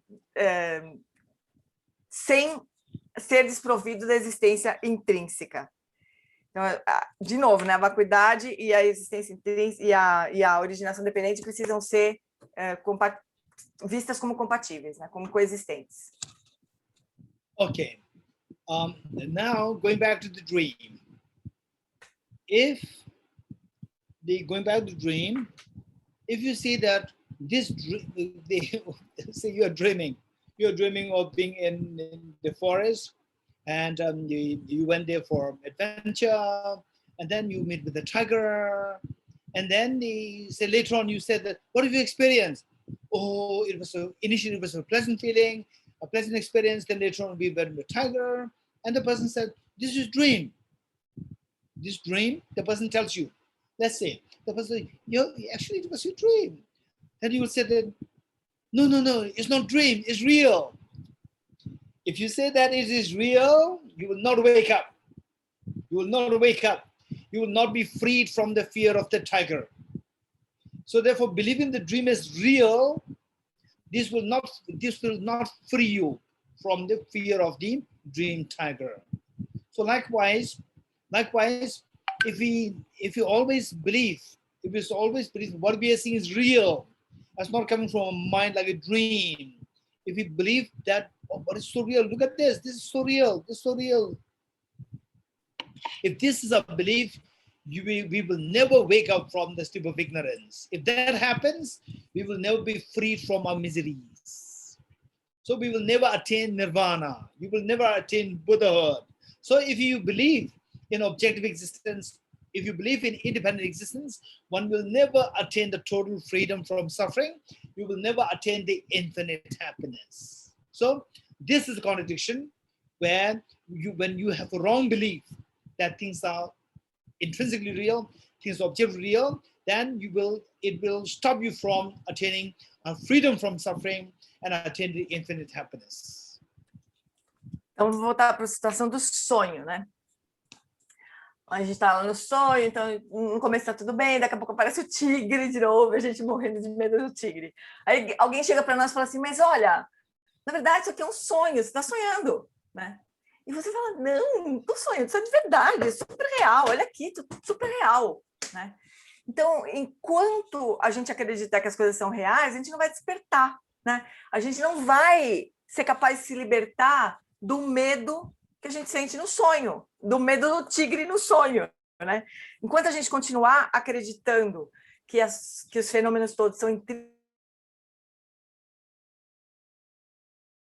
e qualquer liberação do sofrimento, nirvana, iluminação, esquece. Enquanto a gente não compreender que os fenômenos não são intrinsecamente reais, isso tudo é impossível para nós. Nós não vamos alcançar a felicidade última da iluminação. Okay, screen sharing, Jean Pili. Stanza 16. Thank you. Now, the author, Lama Tsongkhapa, is saying that if intrinsic nature cannot be negated, because intrinsic nature cannot be negated if phenomena possess some intrinsic nature, meaning that if things really exist as real, if the dream is really real, if you are in a dream, and if the dream is really real, then you cannot do anything, you cannot come out because it's real. You cannot come out. You'll continue to suffer. So likewise, if you believe that there is intrinsic real, and if it does exist intrinsic real, then phenomena possess some because the intrinsic nature cannot be negated, you cannot say that this is not true, because if it does exist intrinsically, if phenomena possess some intrinsic nature, nirvana would become impossible, because nirvana means wake up from the sleep of ignorance. You cannot wake up from what you are seeing as real. Nirvana would become impossible. And elaborations could not be ceased. Elaboration meaning that all the dream contents, the moment you wake up, all the dream contents dissolve. All the dream contents are the elaborations of the dream. So all these elaborations dissolve when you wake up. Likewise, it is only through this that you realize the ultimate reality, that you are freed from all the entanglements of the samsara. So elaboration stops and you are freed. Whereas if things exist intrinsically, then the elaborations of the conventional truth cannot be stopped. This is what the Buddha taught. Therefore, we have to see dependent origination to say that what we are seeing is not the real. Então, o verso 16 é: uma vez que a natureza intrínseca é algo que não pode ser negado, né? Uma vez que a natureza intrínseca não pode ser negada, se os fenômenos possuíssem alguma natureza intrínseca, significaria o quê? Que o sonho é real mesmo. Não tem como acabar, não tem como acordar do sonho, né? Tudo que está no sonho é de verdade. Então, se o sonho, né, se os fenômenos todos que a gente experiencia tivessem natureza intrínseca, o nirvana, quer dizer, acordar daquele sonho, não seria possível, porque aquilo é real, né? É intrinsecamente real, não seria possível. E as elaborações, tudo que acontece no sonho, os objetos do sonho, tudo que surge no nosso sonho, eles seriam de verdade, eles também não poderiam ser eliminados. Quer dizer, o samsara não poderia ser ultrapassado, né? A gente não poderia nunca acordar desse sonho, a gente nunca se libertaria do sonho. Então, uma vez que a natureza intrínseca não pode ser negada, se os fenômenos possuíssem alguma natureza intrínseca, o nirvana se tornaria impossível e as elaborações não poderiam ser interrompidas. A gente não poderia nunca se libertar do samsara. Você ensinou, né? Tsongkhapa falando para o Buda. So, in summary, what the Buddha taught, as per stanza 17, is that the Buddha taught that dependent origination is what governs the whole universe. Because of this dependent origination is like the connecting, linking point to say that there is no objective reality. There is empty of objective reality on the one hand. Then on the other hand, the functionality is there. The functionality and the emptiness, these two are brought to harmony by the understanding of dependent origination. And this the Buddha taught with so much of confidence and conviction to the audience of the learned people, wise, intelligent people. Fearlessly, this is what we taught. For example, let's say if I'm a average of the say if I'm an average professor of physics, and then say my university or the Indian government, the president tells me that, okay, Dorji, now you are the physics professor. You have to give them we are inviting 1,000 PhD candidates in physics from all over the world, from various universities, and you are a professor in physics. You have to give a lecture. Okay. Let's say if you are given the job not Dorji, if you, each one of you, if you are just a mediocre physics professor, and if you are given this task that the Brazil government is inviting 1,000 PhD students in physics, all from the very reputed universities of the world, and you are the professor in physics, you have to give a lecture to the students. Would you be very happy, so proud, or you will be nervous? You'll be nervous because these are the students who will become the Nobel laureate after 10, 20, 30, 40 years. And you are average students. So therefore, the average professor. So the point is that you will have so much of fear, nervousness there. Whereas the Buddha, when he taught this to all the learned and incredibly brilliant people, and that too he taught with fearlessly. What is this? What does this indicate? This indicates that what he's saying tallies with the reality. It is not his fabrication. So the stanza 17 reads, therefore, who could challenge you? You, the Buddha, who proclaim with lions roar in the assembly of the learned ones, the scholars, and the really bright people, learned ones repeatedly, that everything is utterly free of intrinsic nature or independent nature. Então, o verso 17, né, para falar do verso 17, o Geshe lembrou, em resumo, o que foi que o Buda ensinou, né? Ele ensinou que a originação dependente ela governa o mundo dos fenômenos, né? O universo, é o que governa o universo. Ela conecta as coisas, ela faz um link entre as coisas, né? E nada tem, então, uma realidade objetiva e independente.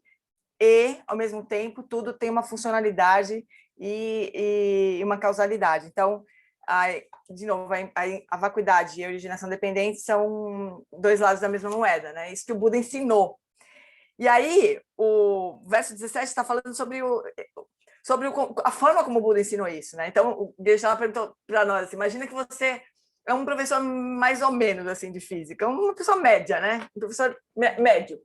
E daí o governo do Brasil convida você para dar uma palestra para os 1000 principais PhDs em física do mundo, de todas as universidades do mundo. Eles vão todos vir para o Brasil para ouvir uma palestra que você vai dar para eles. Esses são os caras que vão receber o prêmio Nobel em breve, assim, em algum momento, da física, né? E você vai lá dar uma aula para esses caras. Você ia ficar feliz da vida ou você ia ficar nervoso, né? Ou morrer de medo, né? Eu ia ficar morrendo de medo, né? Então, essa é a situação de uma pessoa média. Mas o Buda, quando ele ensinou a originação dependente, ele estava falando de uma coisa muito, muito verdadeira, né? Ele estava falando sobre a realidade. Então, ele explicava para qualquer um isso daí, né? Então, o verso 17 é assim, portanto, quem poderia desafiá-lo? Buda, né? Quem poderia desafiar o Buda? Você que proclama repetidamente com o rugido do leão na Assembleia dos Eruditos. O Buda ensinou para as pessoas que mais entendiam do assunto na época, né? Sem nenhum problema, com o rugido do leão, que todas as coisas são totalmente livres de natureza intrínseca. Quem que vai desafiar o Buda? You're muted. Deixa lá, you're muted. Still. Okay. Yes. Who are these learned people? Who are these learned people in front of which the Buddha taught with lions roar about the emptiness of independent existence? Who are these people? So one example that I'd like to give you is Mahakashyap. Mahakashyap, who was an incredibly brilliant teacher, contemporary with Buddha Shakyamuni.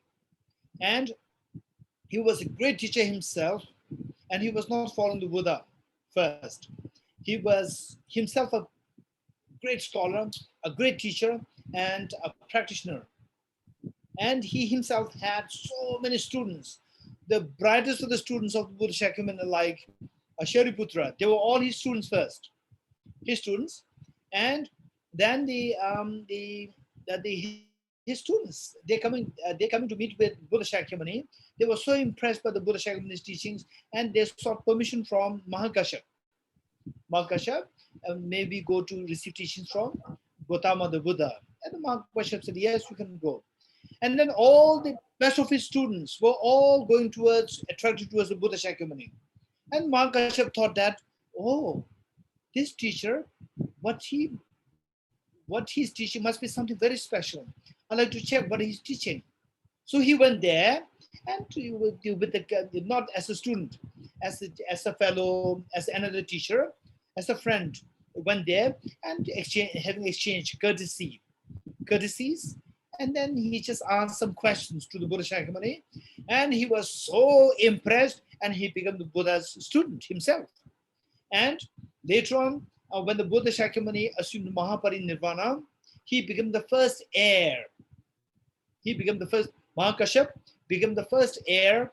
Buddha Shakyamuni made him the leader of the Sangha members. So, this was what happened. Então, quem são esses eruditos aí da época, né, que o Buda ensinava também, né? Era, por exemplo, o Mahakasyapa, né, que era um grande professor, ele tinha muitos alunos, ele não era seguidor do Buda, ele era um outro grande professor com muitos alunos, né? Mas aos poucos, o Shariputra, que passou a ser um grande aluno do Buda, ele era um aluno de Mahakasyapa também, mas passou a ser um aluno do Buda, né? E na época, muitos alunos do Mahakasyapa queriam ouvir ensinamentos do Buda, e o Mahakasyapa falou, tudo bem, pode ir. E os alunos iam, né, ouvir os ensinamentos do Buda, e aos poucos foram se tornando alunos do Buda. Até que no momento o Mahakasyapa pensou, poxa, esse Buda está ensinando alguma coisa interessante, acho que eu vou lá ouvir também, né? E foi procurar o Buda. Mas não como aluno, ele foi procurar como um par, né? Fazer perguntas, fazer trocas com o Buda. Só que quando ele começou a fazer perguntas para o Buda, ele começou a entender que o Buda era realmente professor, né? E se tornou aluno do Buda também.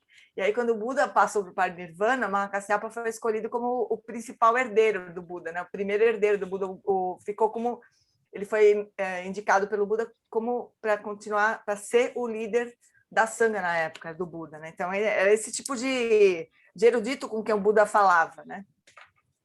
Okay.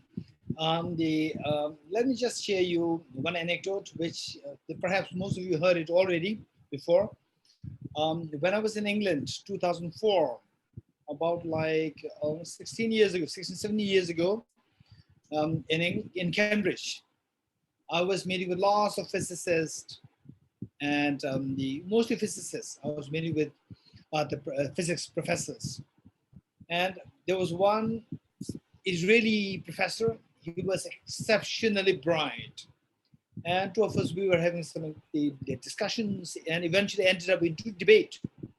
We were debating on some concepts, and then at one point, he told me, he said that in this world, only physics is education. In this world, only physics is education. And I was quite taken aback. I was quite shocked. I said, why? Any reason? Then what he said was that because only physics allows you to have a critical thinking. All others are imitation of the earlier teachers. Okay, then I said, okay, that's fine. Listen to what the Buddha has to say. Then I quoted this, what the Buddha said. Bhikshus and the wise people, just as the goldsmith tests the purity of the gold by cutting, rubbing, and burning the gold, you should also examine my words and put them to practice, not simply because you respect me. Then he remained silent for a few seconds. Then he said, oh, the Buddha must have been a great physicist.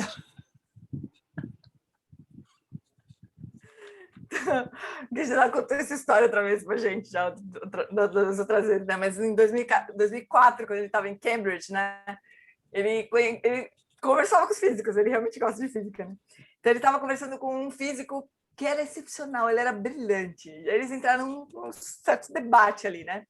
Porque esse professor, ele falou que, esse físico, ele disse que a física era a única educação, era a única matéria que realmente educava as pessoas. Aí o Geshe lá falou, poxa, que afirmação mais, né, ousada, né? Mas por quê? Tem alguma razão para isso? Porque a física é a única que incentiva o pensamento crítico. As outras matérias, elas só imitam conhecimentos anteriores. Aí o Geshe lá falou assim, então escuta só uma fala do Buda, né? O Buda falou assim, Bhikshus e sábios.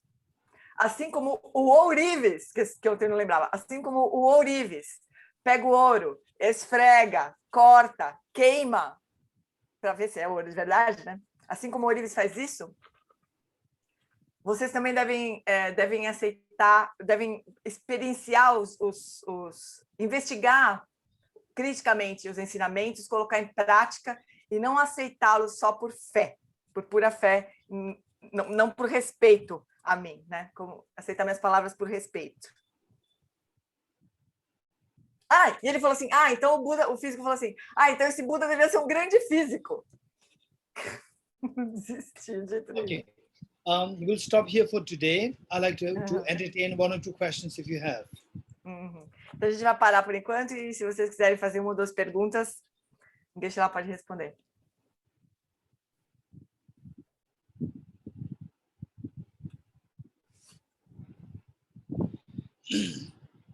Oh yeah, Alexandra. Olá. Alejandra. Alexandre. É correto. Obrigado pelos ensinamentos. Você falou ontem e hoje sobre sonhos lúcidos, né? E eu queria tentar compreender um pouco a experiência fora do corpo, que é a out of body experience. É interessante porque você projeta o seu corpo para fora do seu corpo e ao mesmo tempo você vê o seu criador da projeção. Eu entendi toda a sua aula, que é magnífica, mas como o budismo vê a experiência fora do corpo dentro desses seus ensinamentos? Obrigado. So Alexandre is asking about out-of-body experiences. You talked about lucid dreams, and first of all, he said that your teachings are fantastic. Thank you very much. But he would like to know what is the view of Buddhism regarding out-of-body experiences. When you see where you see your body there, you're projecting your body, but at the same time you see the projector, the one who is projecting. Okay. Thank you, Alexandra. This is a phenomena. Now what we see people reporting these experiences related to NDE, near-death experience. So this is quite a common experience. Many people share. At the time of surgery, they see themselves on the ceiling. From the ceiling, they see their body on the stretcher, on the bed, on the surgery bed, and then they see the doctors performing the surgery. And then when the person wakes up with the when the effect of the anesthesia goes away, then they report all what was being discussed amongst the doctors. And so while he was actually the what is that? He sedated. Yeah. This is known as the in science. Not really. I won't call it science yet, but I may call it is that it's a quite common experience known as the near-death experience. And this is the extremely fascinating stories are there related to this experience, out-of-body experience. They were, some people, some practitioners. There was actually one lady who told her family members that I will go to my bed and then I'll come back after 1 week. And you don't disturb me.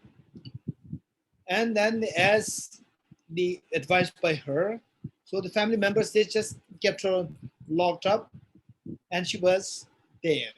And after 1 week, they opened the door and she just came up. And she narrated all the stories, what happened, where she went, and the body was there in the bed.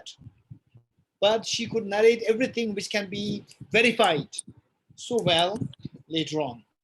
So these phenomena are there. This is actually the mind and the body relationship.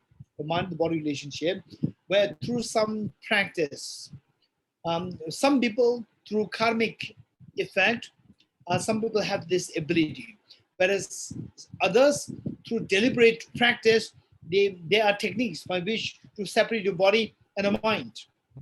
And your mind ejects out of the body, travels out of the body, out of body experience, out of body, and then goes around and come back into the body. And okay, this first part, I'll continue a little later after this translation. Então, esse tipo de experiência fora do corpo tem sido muito descrita por pessoas que têm experiência de quase morte, né? Pessoas que estão em sedação, anestesiadas, por exemplo, no centro cirúrgico, e elas descrevem que elas se viram, né, de fora, viam cirurgiões, tudo que acontecia ali, e elas descrevem isso e é verdade, realmente aconteceu, né? Elas realmente viram as coisas de fora mesmo, né? Então tem sido cada vez mais descritas essas experiências, né?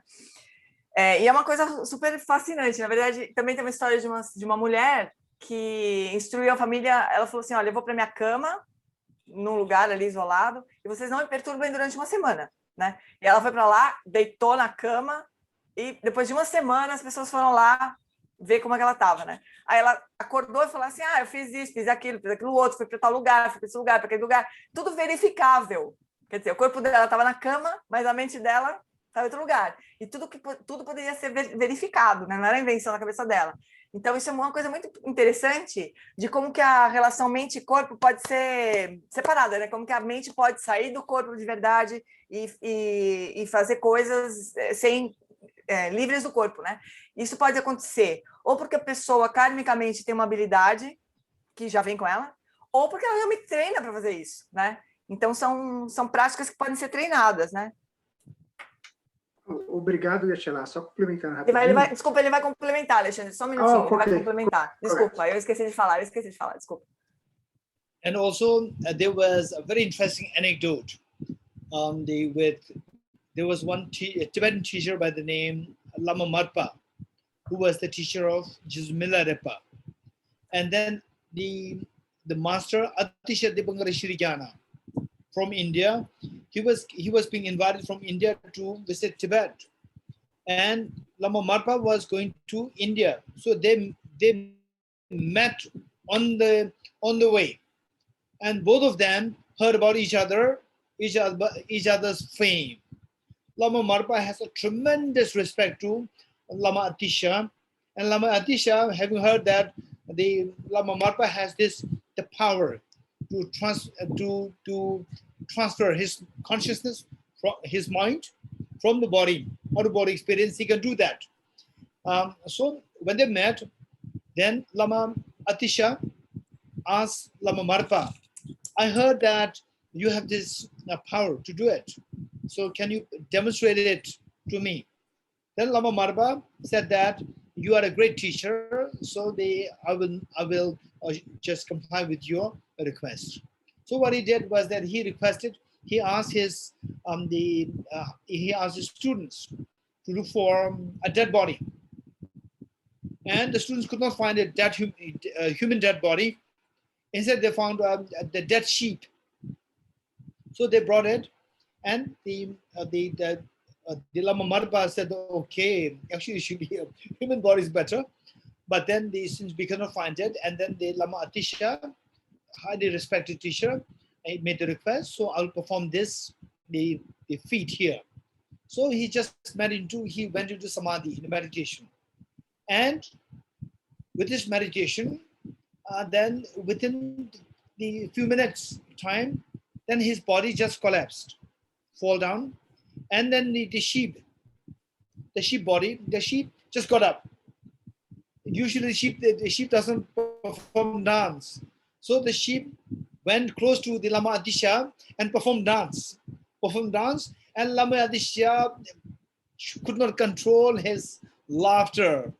And it is said that Lama Atisha used to be a very serious person, very serious teacher. He never laughs, he hardly laughs. He said that he laughed twice in his life, and that was one of the time that he laughed, to see the sheep dancing in front of him. And then the sheep again they fell, and Lama Marpa got up.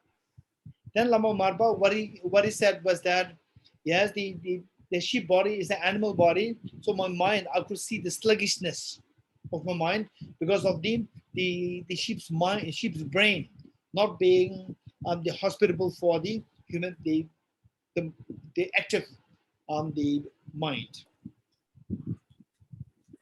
Ele vai contar uma história do Marpa, né, que era professor do Milarepa, um grande mestre que vivia na Índia, e o encontro que ele teve com o mestre Atisha de Pankara, que vivia na Índia e estava indo para o Tibete, né? Então eles se encontraram no meio do caminho. O Marpa encontrou com a Atisha no meio do caminho. E os dois grandes mestres, um sabia do outro, um conhecia a fama do outro, né? Eles se respeitavam muito, eles tinham muito respeito um pelo outro. E o Marpa sabia que o Atisha tinha esse poder de... Desculpa, ao contrário, o Atisha sabia... O Atisha sabia que o Marpa tinha esse poder de transferir a consciência, né? O Atisha tinha ouvido falar. Então, ele pediu para o Marpa demonstrar esse poder para ele ali, né? E o Marpa falou assim, olha, como você é um grande mestre, né? Então eu vou fazer essa demonstração. Não faria para qualquer pessoa, né? Como você é um grande mestre, eu vou fazer essa demonstração. Aí pediu para dois alunos que estavam ali, duas pessoas que estavam ali, encontrarem um corpo humano morto em algum lugar, né? Aí eles saíram para procurar, não encontraram nenhum corpo humano morto e trouxeram uma ovelha morta. Trouxeram esse corpo da ovelha. O Marpa olhou e falou, bom, seria melhor se fosse humano, né? Mas tudo bem, ovelha tá bom, né? Aí ele pegou, entrou no samadhi, entrou em meditação, e depois de uns instantes o corpo dele colapsou e a ovelha se levantou, né? E ficou dançando na frente do Atisha. E o Atisha era famoso por nunca sorrir. Ele sorriu 2 vezes na vida. Uma vez foi essa, que ele não aguentou ver aquela ovelha dançando na frente dele e ficou dando risada. Foi uma das 2 vezes que ele sorriu na vida, né? Daí, passou um tempinho, a ovelha de novo, né, colapsou e o Marpa acordou outra vez. E ele falou que era difícil, porque a mente da ovelha ela é muito entorpecida, muito embotada, e era difícil para ele se conectar com aquele corpo também, né? Então não era muito simples, mas foi essa demonstração que o Marpa fez com a Tisha. Só que ele volte um dia para nos ensinar sobre mente densa, mente sutil e mente muito sutil. Muito obrigado.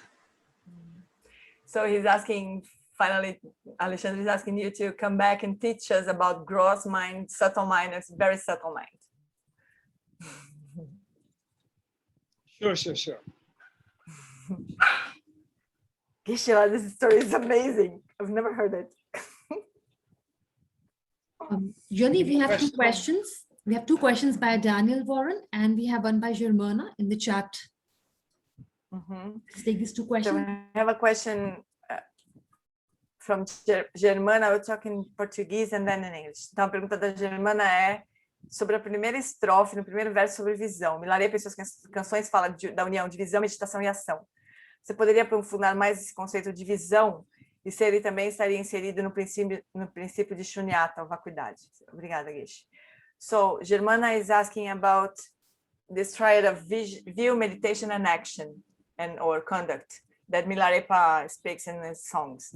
So, regarding the first stanza, can you please elaborate on the concept of view, and is it also related to emptiness, to the shunyata emptiness? Which stanza?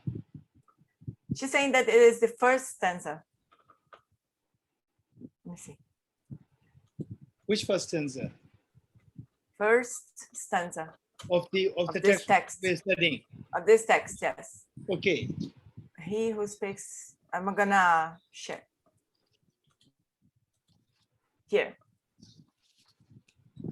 He who speaks, okay, this we explained yesterday.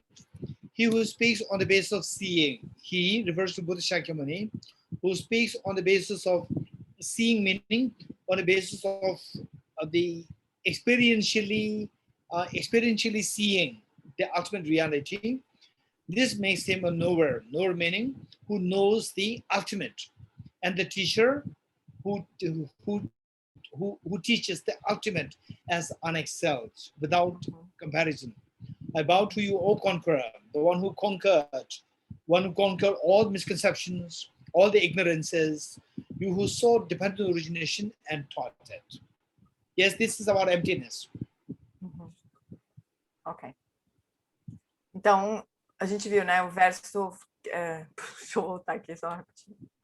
Então, o primeiro verso que a Germana estava se referindo era aquele que fala com base na visão, torna-se um conhecedor e um professor insuperável, próximo é você, ó vitorioso, você que obteve a visão da originação dependente e a ensinou. Então, essa visão se refere à experiência direta, né, na realidade, como vacuidade, sim. Então, vacuidade está, sim, relacionada a essa visão que o Tsongkhapa se refere aqui. Thank you, Geshe. There's another question from Daniel. I'm speaking Portuguese and then in English. Então, o Daniel pergunta assim, gostaria de perguntar sobre o conceito de causa e efeito. Me parece que se livrar do sofrimento envolve entender e descobrir as causas dos efeitos. Muitas vezes me vejo sem entender a causa de muitos efeitos que se dão em mim. Poderia falar um pouco sobre como agir quando não conseguimos entender e descobrir a causa do medo da angústia? So, Daniel is asking about the concept of cause and effect. It seems to him that to be free from suffering, in order to be free from suffering, you have to understand and identify the causes of the effects. And sometimes it is difficult to establish this relationship between cause and effect. So what can we do when you cannot understand and identify the cause of fear or anguish? Or any suffering? Okay, this is again a very good question. Thank you so much. Whose question is this? Daniel. Raise your hand. Daniel, você pode levantar a mão, Daniel? Okay, thank you. This is a very good question. While we are looking for the dependent origination of the causes and the conditions, the question is that we cannot identify what are the causes, what are the conditions, or what are the results. So you must be experiencing some results. But then for example, let's say you have some fear. What are the causes of this fear?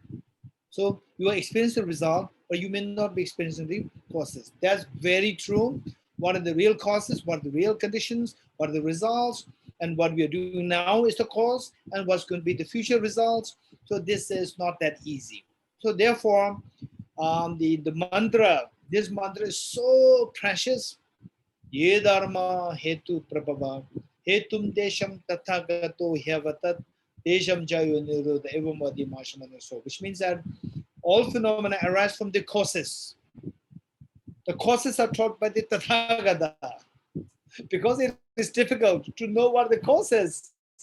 So the Tathagata, the Buddha, has to teach us what are the causes and how to bring the end to these causes. Also, the Tathagata taught us. So, Daniel, your question is actually already answered by the Buddha 2,500 years ago.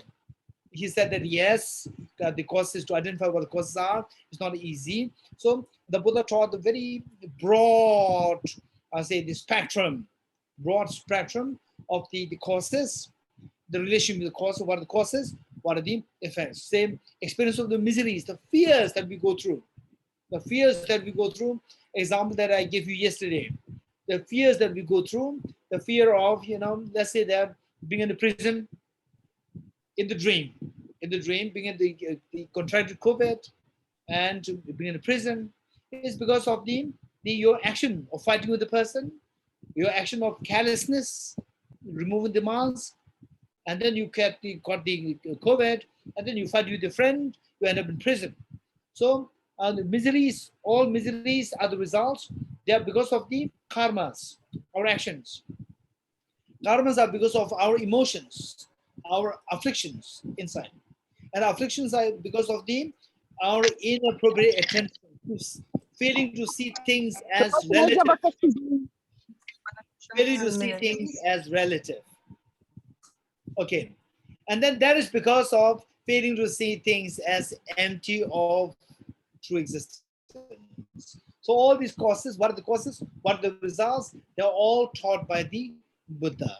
So your question is very true. We have to study this mantra so well and then identify what the Buddha taught as the causes And on that basis, then you try to take this. For example, let's say that I know what is meant by, let's say, what is meant by 1 liter. I know what is meant by 1 liter. If I know what is meant by 1 liter, I learn from my teacher. Then I buy milk. I buy the sanitizer. Okay, I want 1 liter of sanitizer. I want 1 liter of milk. I want 1 liter of juice, and so forth. So because I know the concept of the 1 liter so well, then I go to apply this to the real life. Likewise, what the Buddha taught as the causes of the suffering, the causes of the happiness, then we learn to apply this in our day-to-day life. This is a very important question. Thank you, Daniel. Então, essa pergunta do Daniel é muito, muito importante. Realmente descobrir as causas que conduzem aos efeitos não é uma coisa simples, né? Por isso o Buda ensinou, né? Como é tão difícil que o Buda precisou ensinar para a gente, né? Então, eu coloquei até aqui o mantra que o Geshe lá recitou, é o mantra da originação dependente, né? Ele fala que as causas, todos os dharmas são originados de causas. E o Tathagata ensinou essas causas, né? E tudo também ele também ensinou aquilo que pode pôr o fim a essas causas, né? Isso também foi ensinado pelo Buda. Então, realmente é um tema difícil, né? Compreender as causas que geram determinados efeitos. A gente está experienciando o efeito agora, por exemplo, do medo, mas a gente não está experienciando mais a causa desse medo. Esse medo vai ser causa de um outro resultado, né? E essa dança infinita aí de causas e resultados. Mas se a gente for lembrar do exemplo que o Geshe lá deu ontem, né, da coisa do medo da prisão, do medo do Covid, isso tudo tinha causa. O medo do Covid, porque a gente, quer dizer, pegar a Covid tem uma causa, que é de se descuidar e não usar máscara e tudo mais, leva ao resultado da Covid, né? E preso tem como causa a briga com o amigo. Então, todos os resultados são causados pelo nosso karma, pelas nossas ações, né, em princípio. E todas elas têm como base a gente não enxergar a vacuidade, não ver as coisas como vazias, né? Então, é muito importante a gente compreender esse princípio e aplicar na nossa vida, todas as vezes, né? Então, tudo que a gente aprende, como usar, como fazer, a gente aplica. Então, a gente aprendeu como usar, sei lá, produtos para limpeza, então a gente aprende e aplica. Da mesma maneira, a gente precisa aprender isso perfeitamente e aplicar na nossa vida, né? Cada vez, porque realmente não é uma coisa simples. Mas o Buda ensinou, né? Então está ensinado há 2.500 anos atrás. Então a gente precisa aplicar esse conhecimento, né?